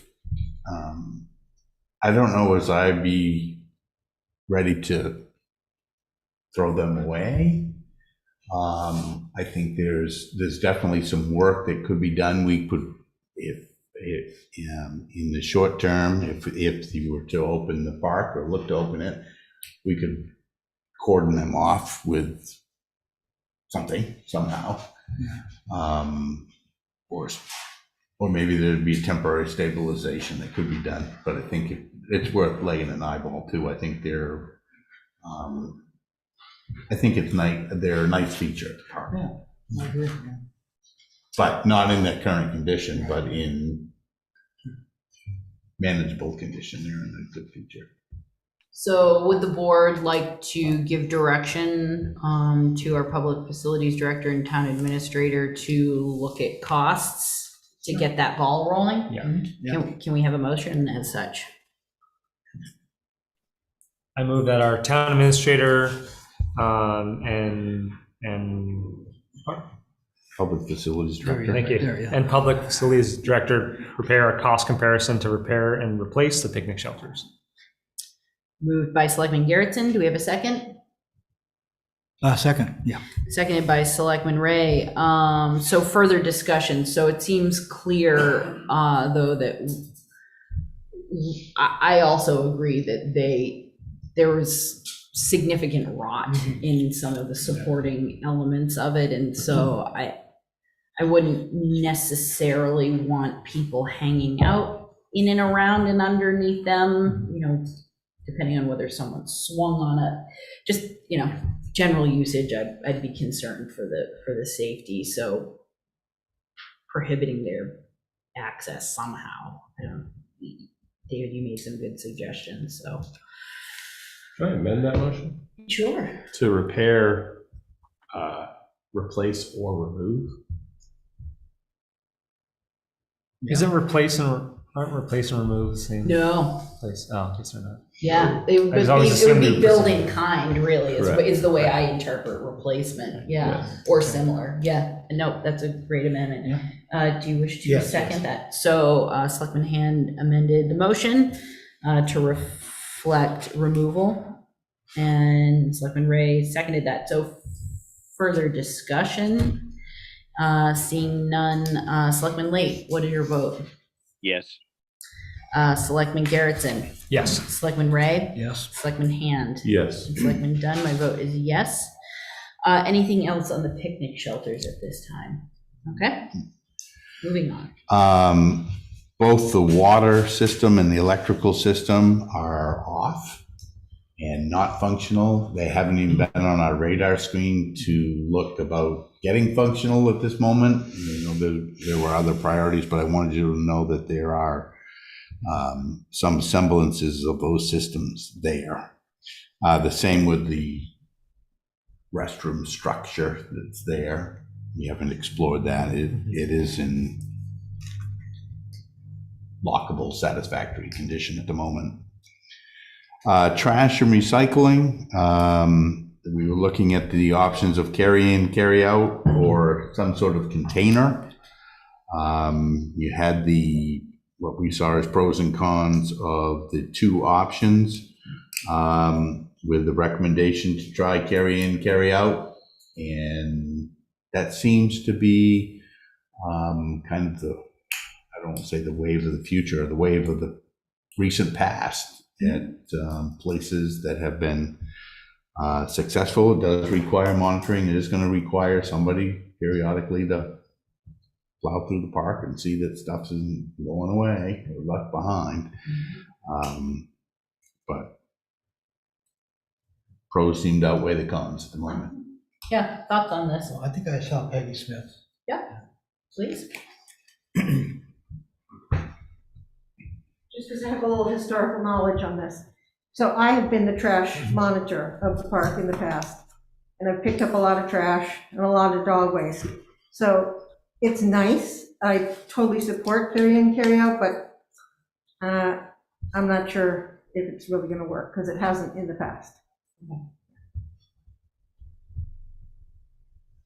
I have a glimmer of optimism within myself that carry in, carry out could work with some municipal oversight, but who knows? I think it's worthy of trialing anyway. I'll be happy to let you know. You won't be the only one. And one of the nice things with a lot of this is there may be some trial and error. Yeah. And that may not be a nice thing about it, but no matter what policy you all set and we all try to implement, if it doesn't work, we can revisit again and just keep doing. Question, David, regarding having a carry in, carry out policy, which makes my little bureaucratic questions fly, is will we have a posting at the bulletin board of explaining what leave no trace looks like? Yes, that's the hope, dream, and aspiration is in the parking area directly adjacent to the, I'll call it the trailhead or the road down. There's been a signboard erected that, once again, we don't have that message board lockable thing there, but our hope is to not over-sign it. Unfortunately, signs, once you get too many, they just blur into the background and people ignore them completely. But keep it simple, stupid, so to speak, principle, and try to get everybody, and we've got to tell them what the expectations are. It's hard to hold people accountable without expectations, but on the same token, do you want to go to a park and the first 100 feet in is just signpost after signpost that says no, no, no, no, no, no, no, no. There's a happy medium there. Okay. Does a member of the board wish to make a motion on this? I move we institute a carry in, carry out policy for the park. Second. Moved by Selectman Hand, seconded by Selectman Ray. Discussion? Seeing no discussion. Selectman Late, what's your vote? Yes. Selectman Garrettson. Yes. Selectman Ray. Yes. Selectman Hand. Yes. Selectman Dunn, my vote is yes. Thank you all very much for that consideration. And moving along to domestic animals. Obviously, domestic animals can be, will be an issue. They are at our other parks with issues of pet waste, aggressive behavior, whether it's real or perceived by other individuals. Options could be anything from ban or allow, leash or otherwise under owner control. It is important to note that we do have a town ordinance now that prohibits domestic animals from the beach. So unless you seek to change the ordinance, anybody traversing down over to the beach is going to be without their domestic animal. Our recommendation was that the board seek to prohibit large domestic animals such as horses, and you might all say that's kind of funny, but I've taken care of horse stuff down at Breezemere Park, and that wasn't. And that dogs be allowed with a leash. Thoughts from the board? I think that's very sound. Yeah, I do too. However, I'm going to ask if either of you folks considered, I don't know if there's room or not, a corralled area for dogs run free area. Is there enough room for that? I'm thinking up in that corner by the, where the electrical panel is? Yeah, we actually talked about that maybe up on where the leach field was. I can't remember where it leads to. Just between the parking lot and that electrical panel behind gotcha. but obviously we'd have to come up with a mechanism to corral those animals. Yeah, and I don't know how much room dogs need, how big the corral would have to be. Depends on how many dogs you have and how many whatever's allowed to run free. It's not, that's still a nice spot, but it's not where people probably really want to be, which is in view of the water. But Interesting thought for the future, though. I like it for the future. Yeah. Yeah, certainly budget implications, all Sure, of those, yeah, those right. fun things. Yeah, it's not, right, it's but- not going to be free, is it? Yeah. Okay. Any other thoughts from the board on this? Yeah, Kern. Yeah, by current town ordinance, domestic animals are prohibited from a beach. They don't allow dogs on the school grounds anymore, anywhere. We're gonna have to, if we're gonna allow dogs, then obviously the sign will have to say they've got to be tethered, and also we're gonna have to have dog cleanup bags and stations for that. Which do we want the owner of the dogs take that with them? Are we going to have a container for them to put that in, and are we going to take care of that? I mean, this just gets us into other things that probably we're trying to stay away from, in my mind. Yeah, I mean, I think that kind of harkens back to the leave no trace policy that we're looking to start with anyway. Yeah. Yeah. So dog. Sorry, go ahead. Well, I'm sorry. I mean, if we have the bag stations to clean up the dog's mess, then we got to have something to put it in, because I don't see a reason to do that, and then us having to go down and pick up a bag that somebody left at a fence post or something. I just don't know which way to go with this. Yeah, and certainly we don't have any money in the budget right now for those sort of dog waste stations or anything like that. So, the question is do we allow dogs on leashes solely under the responsibility of their caretakers? Yeah. Yeah, I hear you, Kern. I think I mean, I guess you got to trust people to actually truly pack it out, however distasteful that may be, take responsible for their animal. But also, I think, yeah, we in order to avoid a barrel where people dump the stuff in, we'd have to let them know. There's no barrel here, people, excuse me. There's no barrel, you're gonna have to pack it out. Otherwise, they're gonna be looking for barrels, not find it, toss it in the bushes. Yeah. That's what I'd do. But no, I would not do such a thing, but I can see, I would never do such a thing. But I can see other people doing that. It's just a natural, yeah, thanks. Yeah, so the question is, do we extend trust and faith in the public to do the right thing to start? Yeah, Josh. So I think we should allow dogs on leash only. It's a great thought to extend our carry in, carry out policy to dog waste. I don't think it's going to work out, just going from human nature and what we've all seen with dog waste. I feel like, and we don't have to make this decision tonight, but I think we'll eventually come to this decision where we should have these dog waste stations where there are bags and a small receptacle for dog waste, or you can't actually put much else in besides dog waste. And then we'll just have to deal with that. Waste disposal. But I think if we don't have any sort of dog waste system there, it's just going to pile up. Agreed. Any other thoughts on this right now?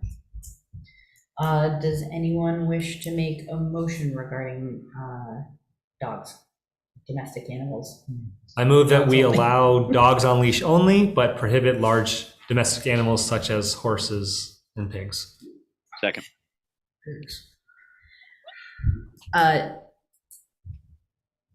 So we have a motion. I'm gonna second that. He seconded.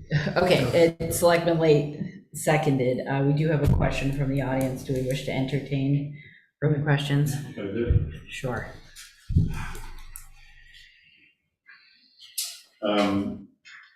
My question goes to, I was a little confused at what just happened there, is that we had a recognition that bringing dogs in the park on leash and having it as a carry-in, carry-out of their waste bags was going to be a challenging thing to enforce.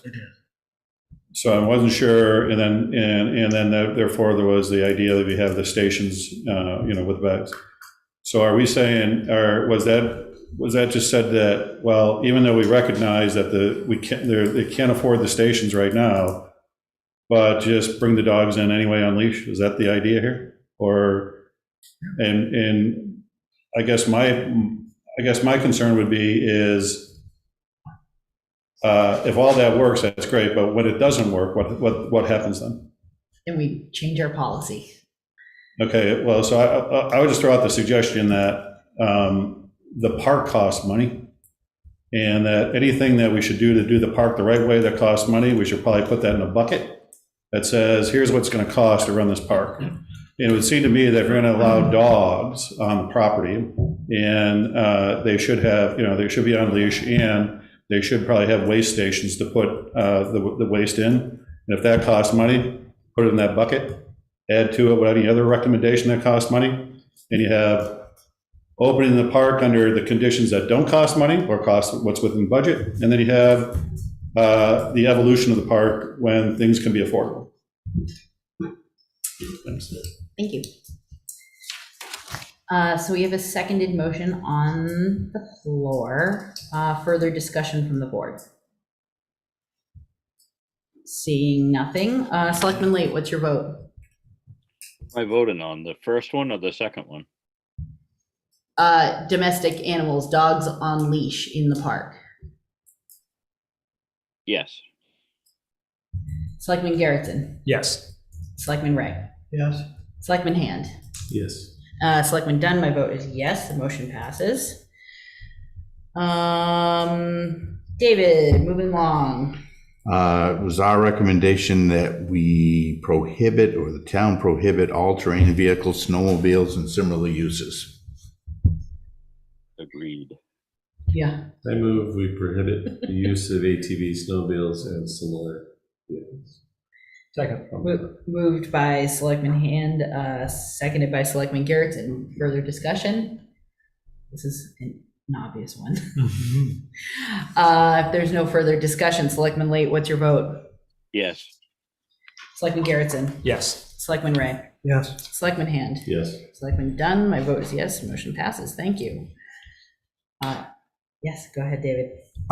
Just the next one was camping, which is prohibited by our conservation easement to begin with, but I think it would be good if the board would just reiterate that for anybody that's listening out there or for our friendly rule sign. Yeah, indeed, I'll entertain a motion regarding camping. Yeah, I move that camping is prohibited per the conservation easement at the park. Second. Moved by Selectman Ray, seconded by Selectman Hand. Further discussion? Seeing none. Selectman Late, what's your vote? Yes. Selectman Garrettson? Yes. Selectman Ray? Yes. Selectman Hand? Yes. Selectman Dunn, my vote is yes, motion passes, thank you.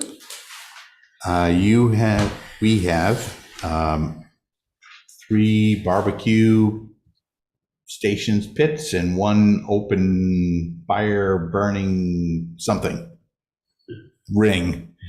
Our recommendation was that we remove the campfire ring and limit fire to the barbecue pits only.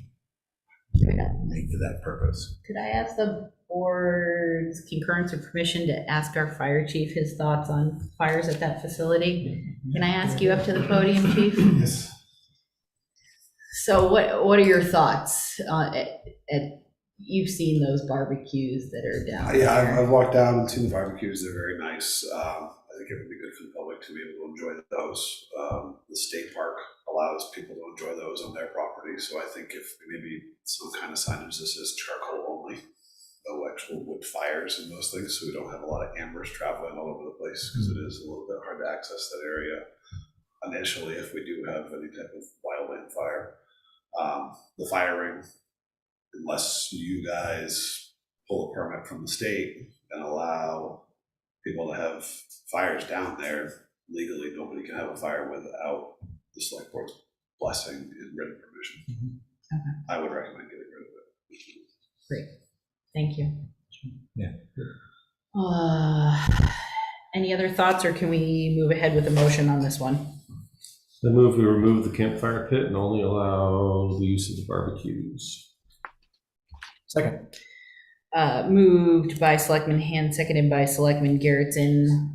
Do we need to expand on this, or will we have the opportunity to clarify and develop a policy regarding use of these barbecues, whether it's what type of fuel? If you want to limit that to charcoal only, that it probably would be a great time to just stick that into Selectman Hand's motion, and we'll make it happen. Thank you for that. And do we have a second for the amendment? Second, yeah. Okay. Thanks for that clarification. If there's no further discussion, Selectman Late, what's your vote? Yes. Selectman Garrettson? Yes. Selectman Ray? Yes. Selectman Hand? Yes. Selectman Dunn, my vote is yes, thank you.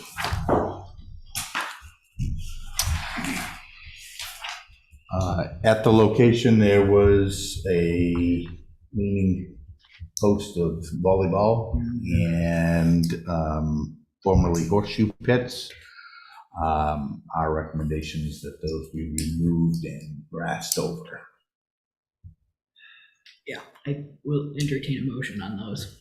I recommend that we remove the volleyball net and horseshoe pits, and restore them with grass. Second. Moved by Selectman Garrettson, seconded by Selectman Late. Discussion, I heard a breath. Oh, well, it's just always sad to see a horseshoe pit disappear, that's all. But yeah, I guess we gotta do it, yeah. I just see it as an orifice-making Yeah, device. I know. You know, Yeah. just, Yeah. You know, times have, I guess so. like along with lawn darts, you know? Ooh, now that's something. Sharp pointed things, yeah. So we have a motion in a second. Further discussion? Seeing none, Selectman Late, what's your vote? Yes. Selectman Garrettson? Yes. Selectman Ray? Yes. Selectman Hand? Yes. And Selectman Dunn, my vote is yes. Thank you all. There are stone steps to the shore that aren't ideal.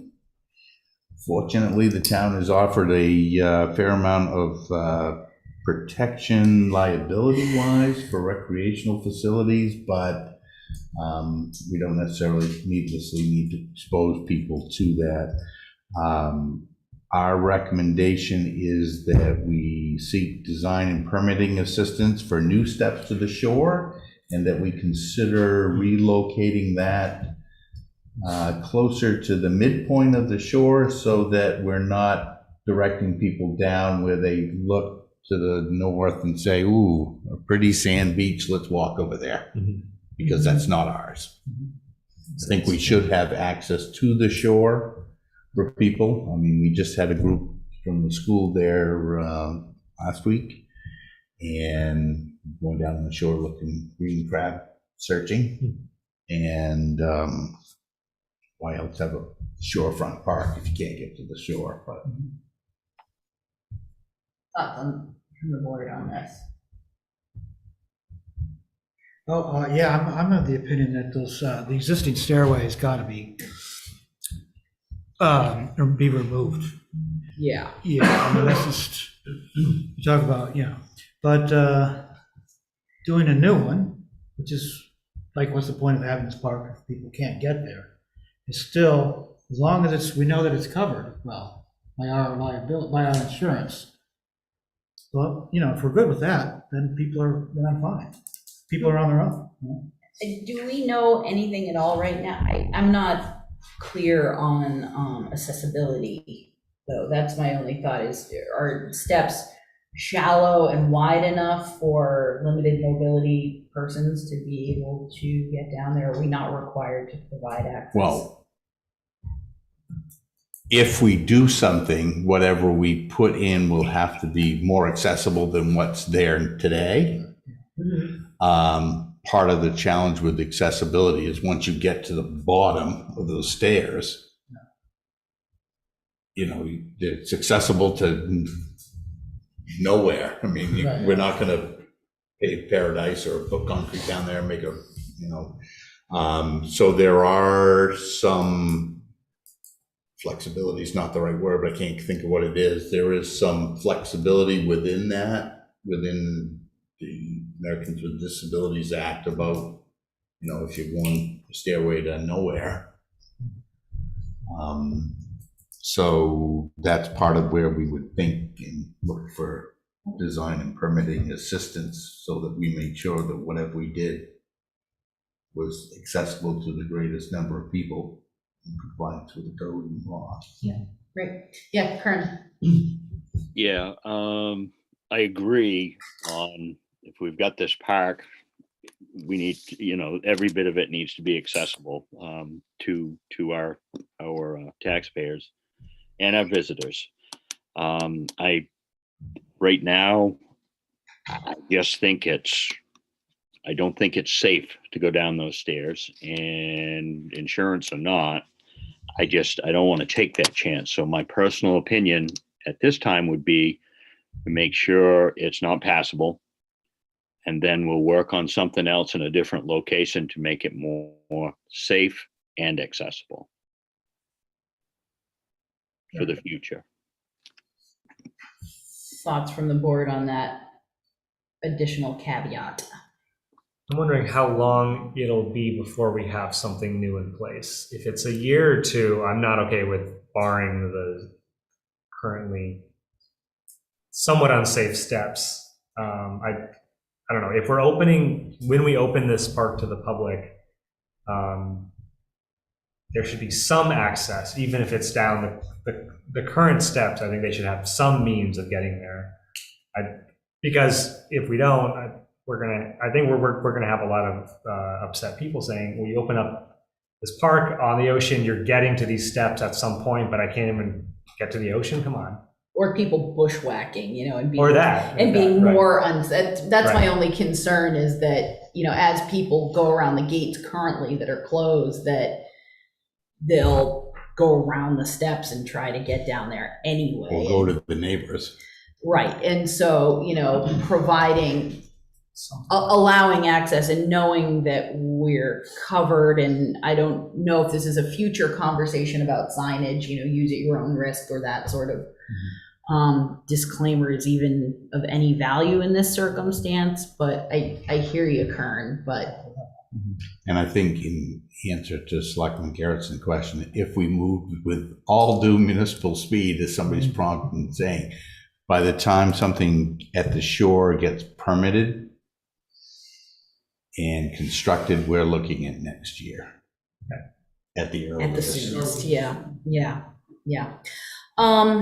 Okay, so, yeah, please come up to the podium.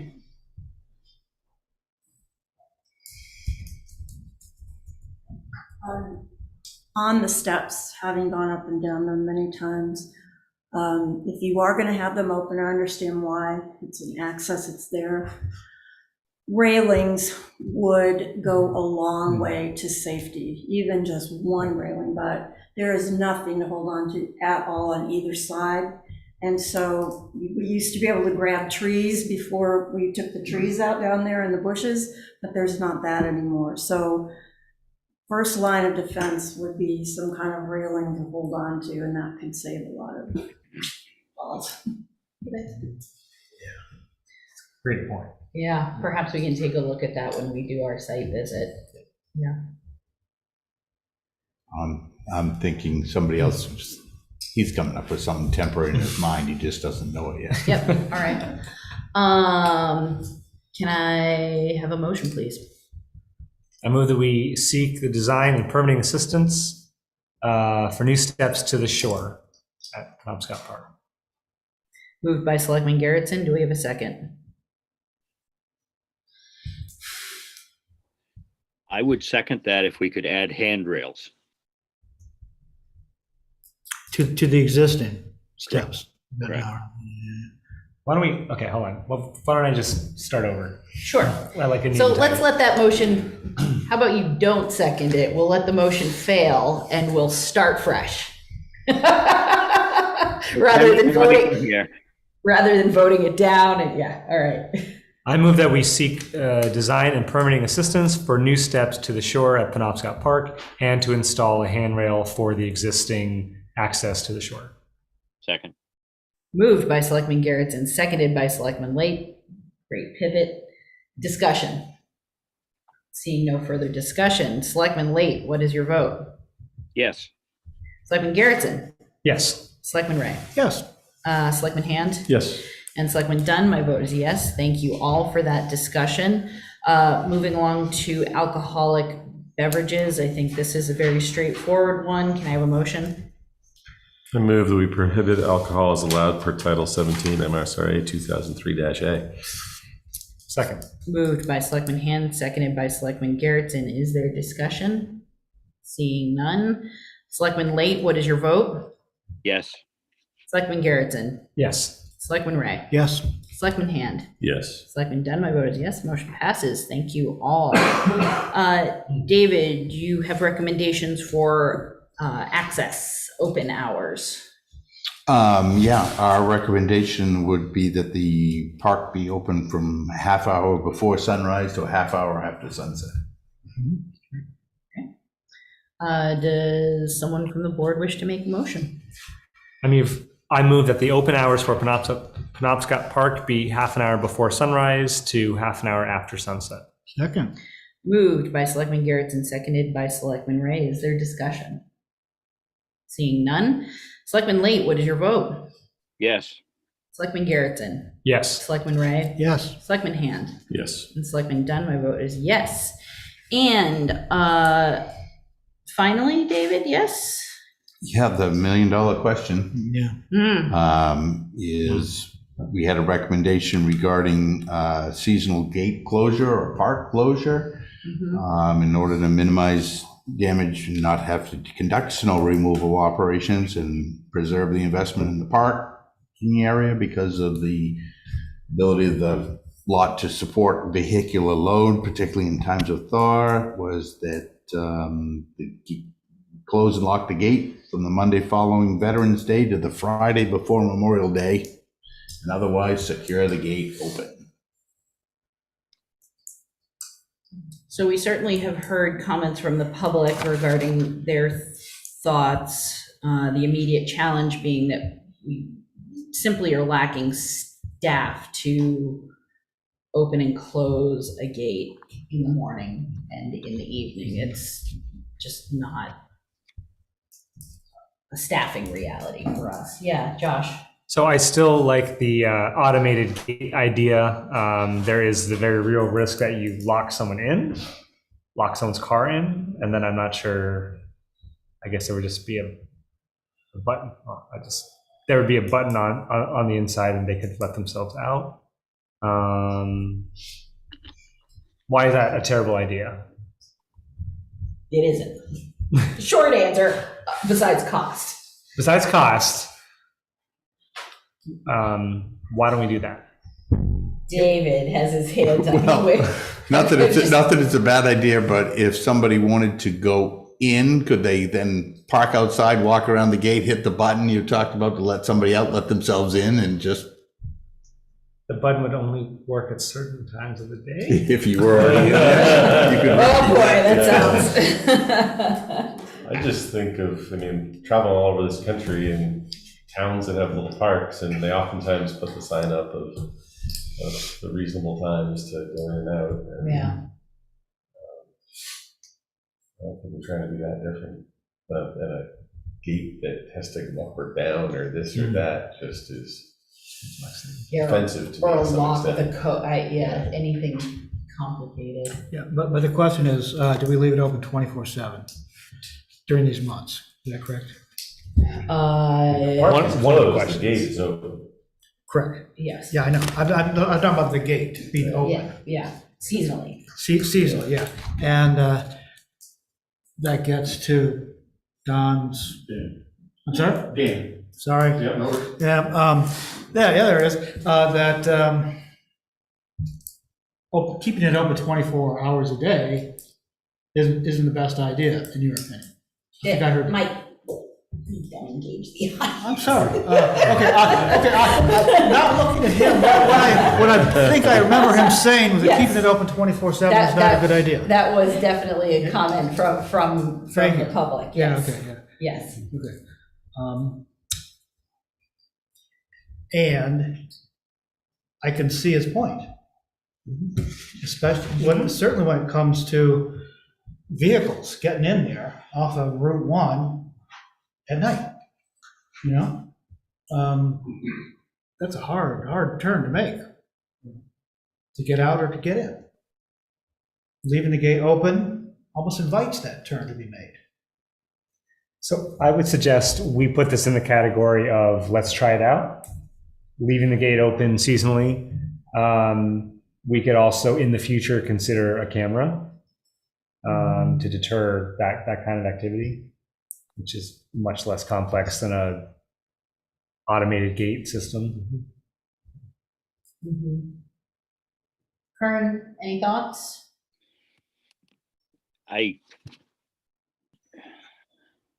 really like to maintain the relationship that we have with the abutting property owners. Therefore, I don't think I could get behind having the gate open 24/7. I don't think I could. I think it would go south quick with people coming and going at all hours of the night. And I think we need to think about that. Do you have a suggestion on how to manage it then?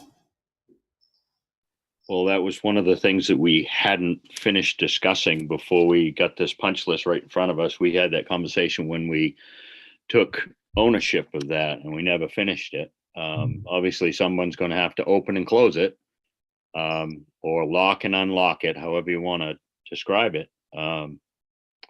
I don't have the answer to that right now. I certainly can work on it. I've got an even better idea. That mischievous look. What about a remote switch from David's office? No.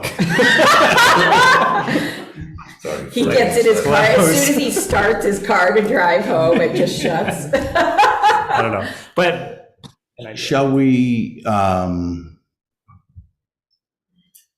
we could pursue, like we do with Lincolnville Beach, see if we have somebody that we could convince to be the locker and unlocker for a fee to us.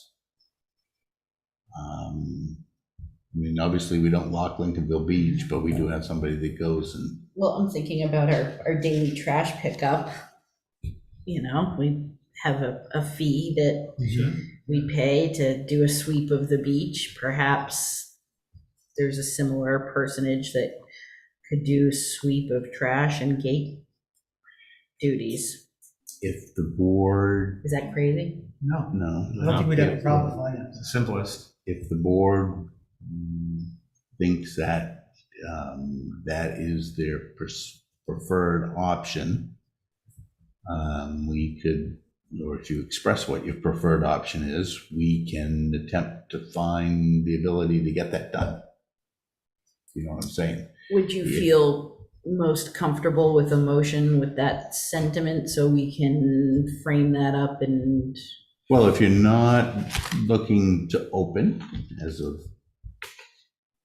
tomorrow morning, Yeah. now, next half hour before sunrise tomorrow, which is early, by the way, we could put together, for lack of a better word, a job description or a scope of work or scope of services, and see what's out there, see what we can find. Question for the board, is it safe to assume that the board isn't looking to have the park be open as of sunrise tomorrow morning? This will be pending site visit and discussions. Correct. Okay, great. So with that, would a general concurrence for that Suffice. that effort work for everybody? General nodding of heads, I think, is okay. I'm nodding, yeah. Okay, great. So this topic is tabled pending beating the bushes and seeing if we can flesh out that person who might fulfill those roles. Great. Super. David, anything else that we're missing? I mean, this was a very comprehensive list. You've made a lot of progress. And so should we try on the off night or before the next meeting while the sun's still high enough to meet down there, start the meeting there and then come back here? And would the board be available to meet earlier, say on the 11th, and meet down there and come back here, say at 5? Would 5 be enough time, do you think? Yeah. To do a expeditious site walk and go over this list and anything else that comes up? Sounds good. Kern? Yep, I'm good. The 11th, say 5 o'clock? Okay, good. great. Thank you, everyone, and thank you so much for the Just one question. Sure, yeah, please, come up. Question about how the process works is the couple other items that I mentioned earlier, are those like a recommendations that the board will consider, i.e. the privacy fence, addressing off parking lot parking and things of that nature? Or do I have to do something to submit, that in writing or anything like that? Emails are always really handy so that, we can have something tangible. For I certainly took notes, it's on the record, but certainly you've heard tonight with other tangible pieces of infrastructure that would be pending any sort of future budget conversations. because the budget for the park has already been decided. So, you know, like incurring costs for fencing or that kind of thing, but certainly it will be part of the ongoing conversation, and please come to the 11th meeting if you can, and we can continue the conversation. July 11th? Yeah, Okay, 5 p.m. all right. We're gonna do a site walk, so, Alright. you know, per your question / request regarding a privacy fence, Right. that would be an excellent opportunity for you to kind of physically show us where you're thinking length, height, etc. Okay, sure, we'll do that. And who should I submit an email to? Our town administrator. I think we feel free to send anything you want, Dan. I think Melissa's also got pretty good notes about Yeah. what you said. Yeah, no worries. Yeah, but you'll find a link to his email address on our website. No, I got it. No, we've exchanged emails before, no big deal. Great. That was just more for procedural purposes, thank you. Yep, yeah, absolutely. Thanks again. Okay, thank you all very much for that robust conversation.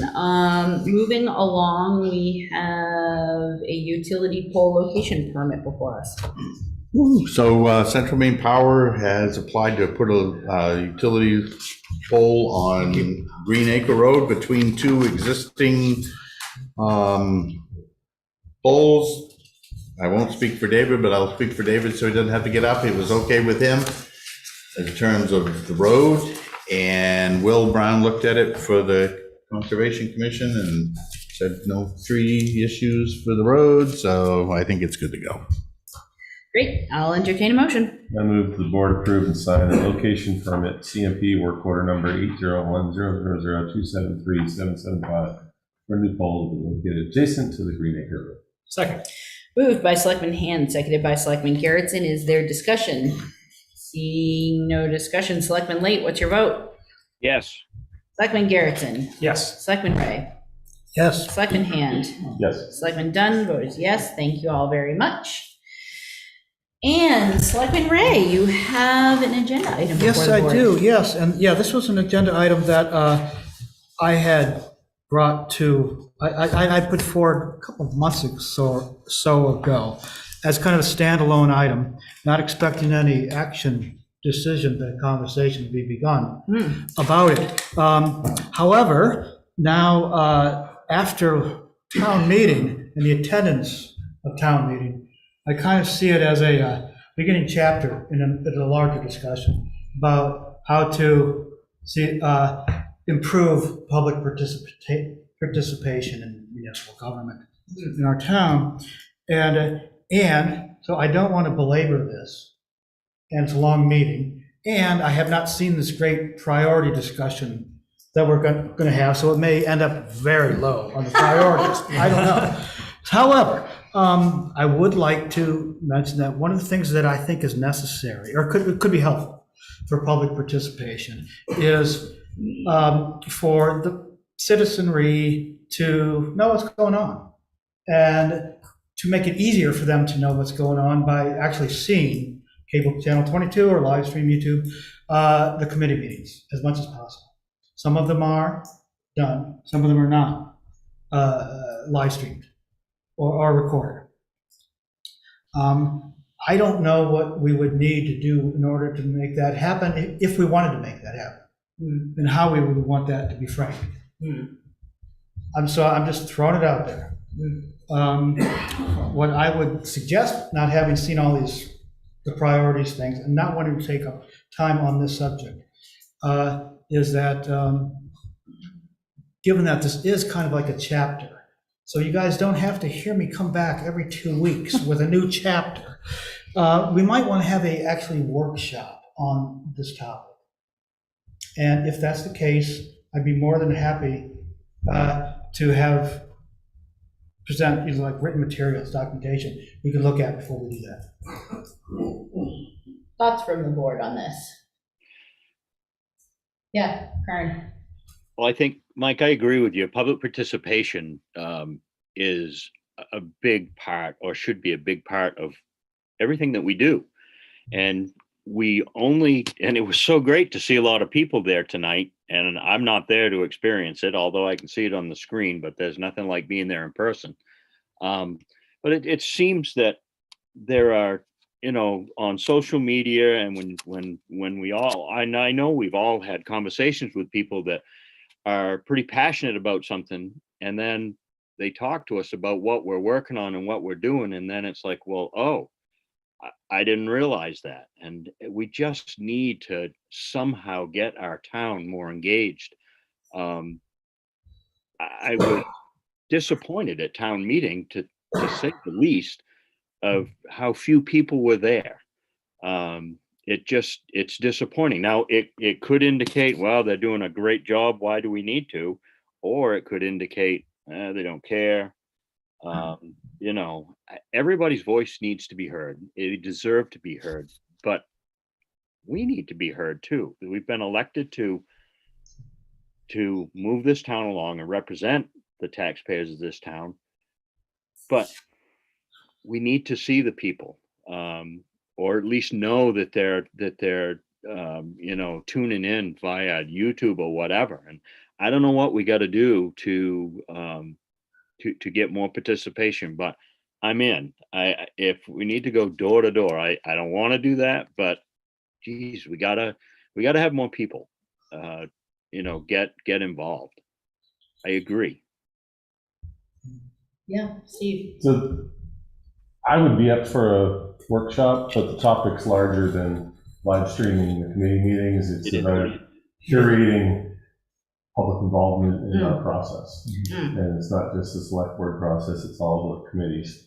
I've been thinking, as new to this role, that my number one role is to go into the community and help curate the audience or the participants in the process. And it's of trying to bring the largest cross-section of our citizenry into the process in some way. So I don't think we're alone in this battle. A lot of towns are facing the same thing, but that doesn't mean we can't try. So I'd be up for a workshop that's focused on live streaming, committee membership, curation of our committees, etc.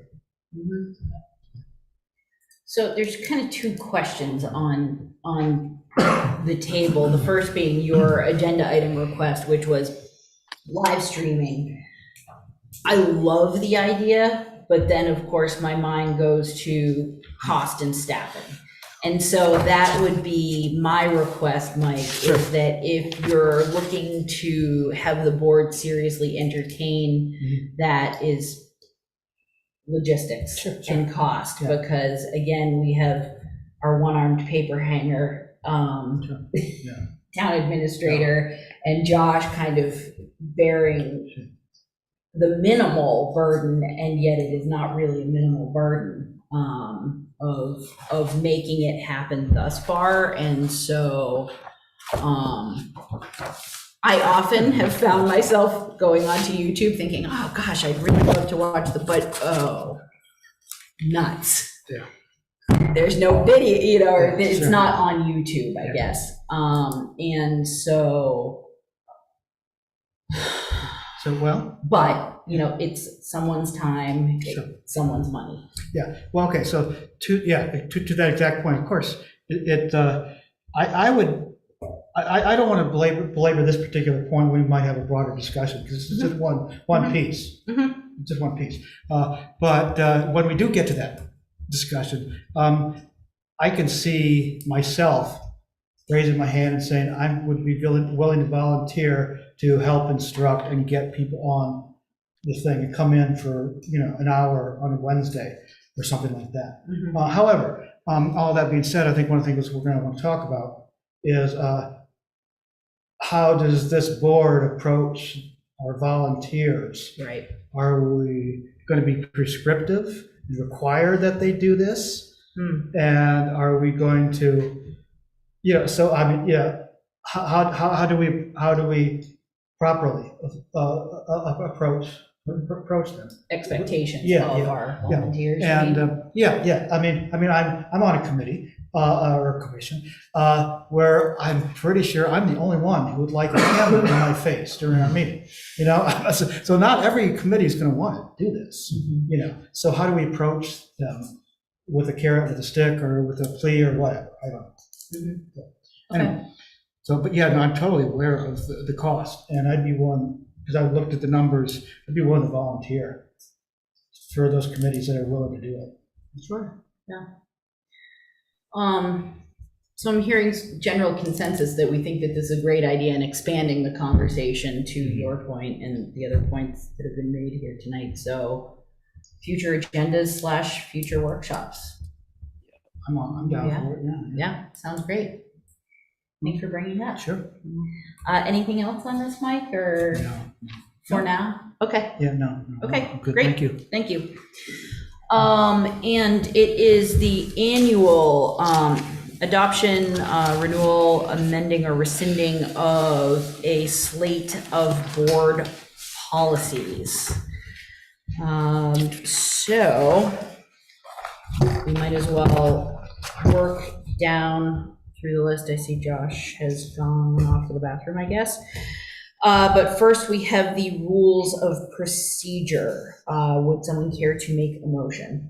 I move that the Board of Selectmen utilize the current rules of procedure with the Board of Selectmen for the coming fiscal year. I second, then want to make a comment. Yep, moved by Selectman Hand, seconded by Selectman Ray. Discussion. I think I'm looking at the second section, the recorder section. I think at some point, the board might want to consider bringing up to the town to change the charter regarding the existence of a recorder. And I happen to be that recorder and/or secretary. It's called two things. No. And, you know, I don't mean to jump in, but well, you go ahead, man. You're not the recorder to the board, you're the board secretary. Okay, the secretary. Well, get rid of the secretary. The recorder.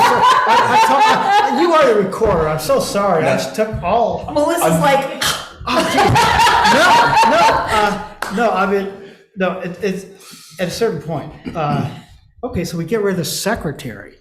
Nope.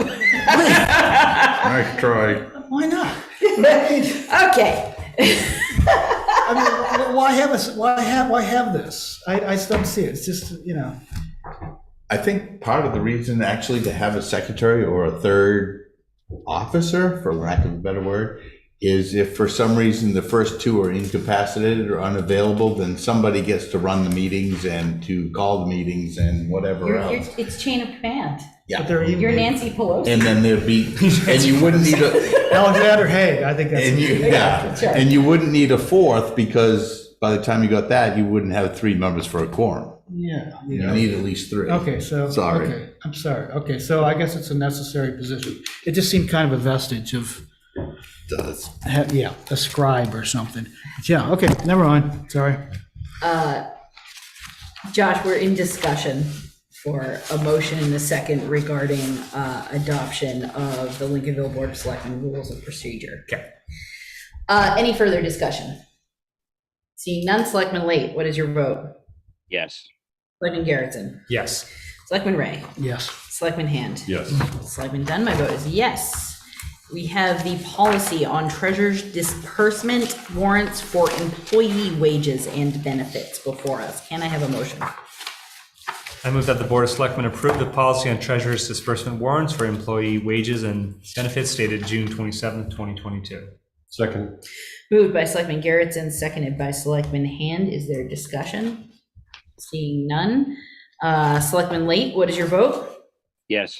Selectman Garrettson? Yes. Selectman Ray? Yes. Selectman Hand? Yes. And Selectman Dunn, my vote is yes. Thank you all very much. There is the policy on treasurer's disbursement warrant of state fees and revenues.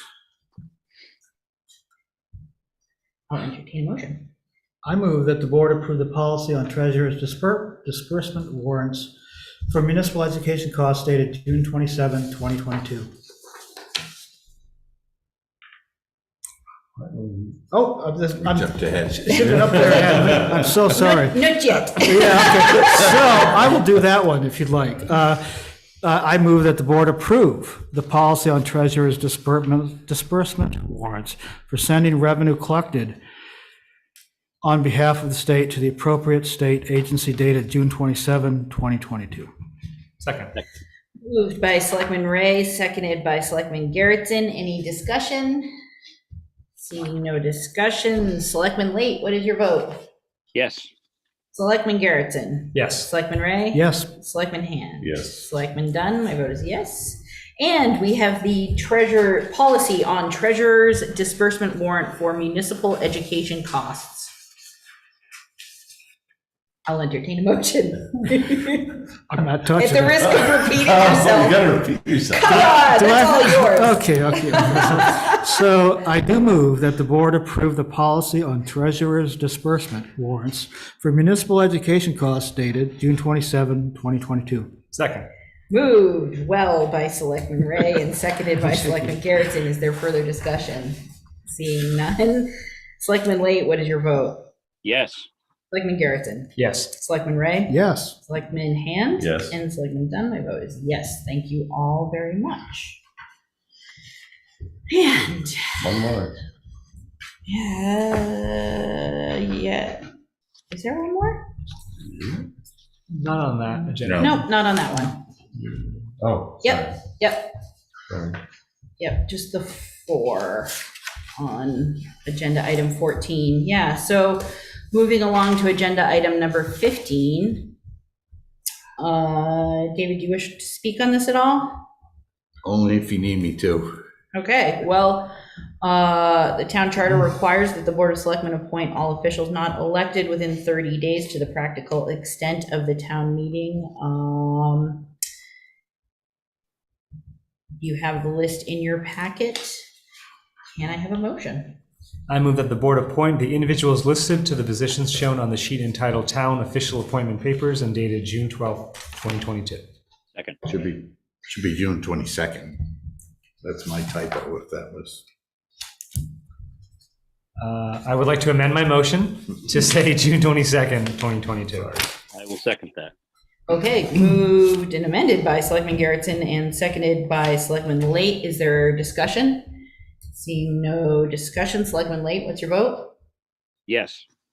Selectman Garrettson? Yes. Selectman Ray? Yes. Selectman Hand? Yes. Selectman Dunn, my vote is yes. Thank you all very much. And enclosed in your packet is the assessor's agent contract for the coming year. And I will entertain a motion on that, please. I move the board approve and authorize the town administrator to sign the contract for assessing services with Fort Halifax appraisals for fiscal year 2023. Second. Whoa. Moved by Selectman Late, seconded by Selectman Ray. And is there discussion? Seeing none, Selectman Late, what's your vote? Yes. Selectman Garrettson? Oh, sorry, yes. Selectman Ray? Yes. Selectman Hand? Yes. And Selectman Dunn, my vote is yes. Thank you very much. And moving rapidly along, it's so not true. Selectman Garrettson, you have an update for us. Yeah, so we had a very productive broadband committee meeting last Tuesday. Mark Roulette, our feasibility study consultant from Axiom, sent us a draft report. It's pretty much final, but it's almost there. And I'm not sure if I mentioned it last time, but the latest calculation for a municipal build of a fiber system has gone up to $6 million. And we all sort of agreed that is just out of reach for our town, unless there's some huge windfall. Which is probably not going to come. And so we spent the bulk of the meeting talking about preparing for a conversation with LCI. And it was brought up repeatedly that there's lots of money coming our way. There's lots of grant opportunities that haven't, a lot of the rules and the deadlines haven't even been announced yet. And it would be to LCI's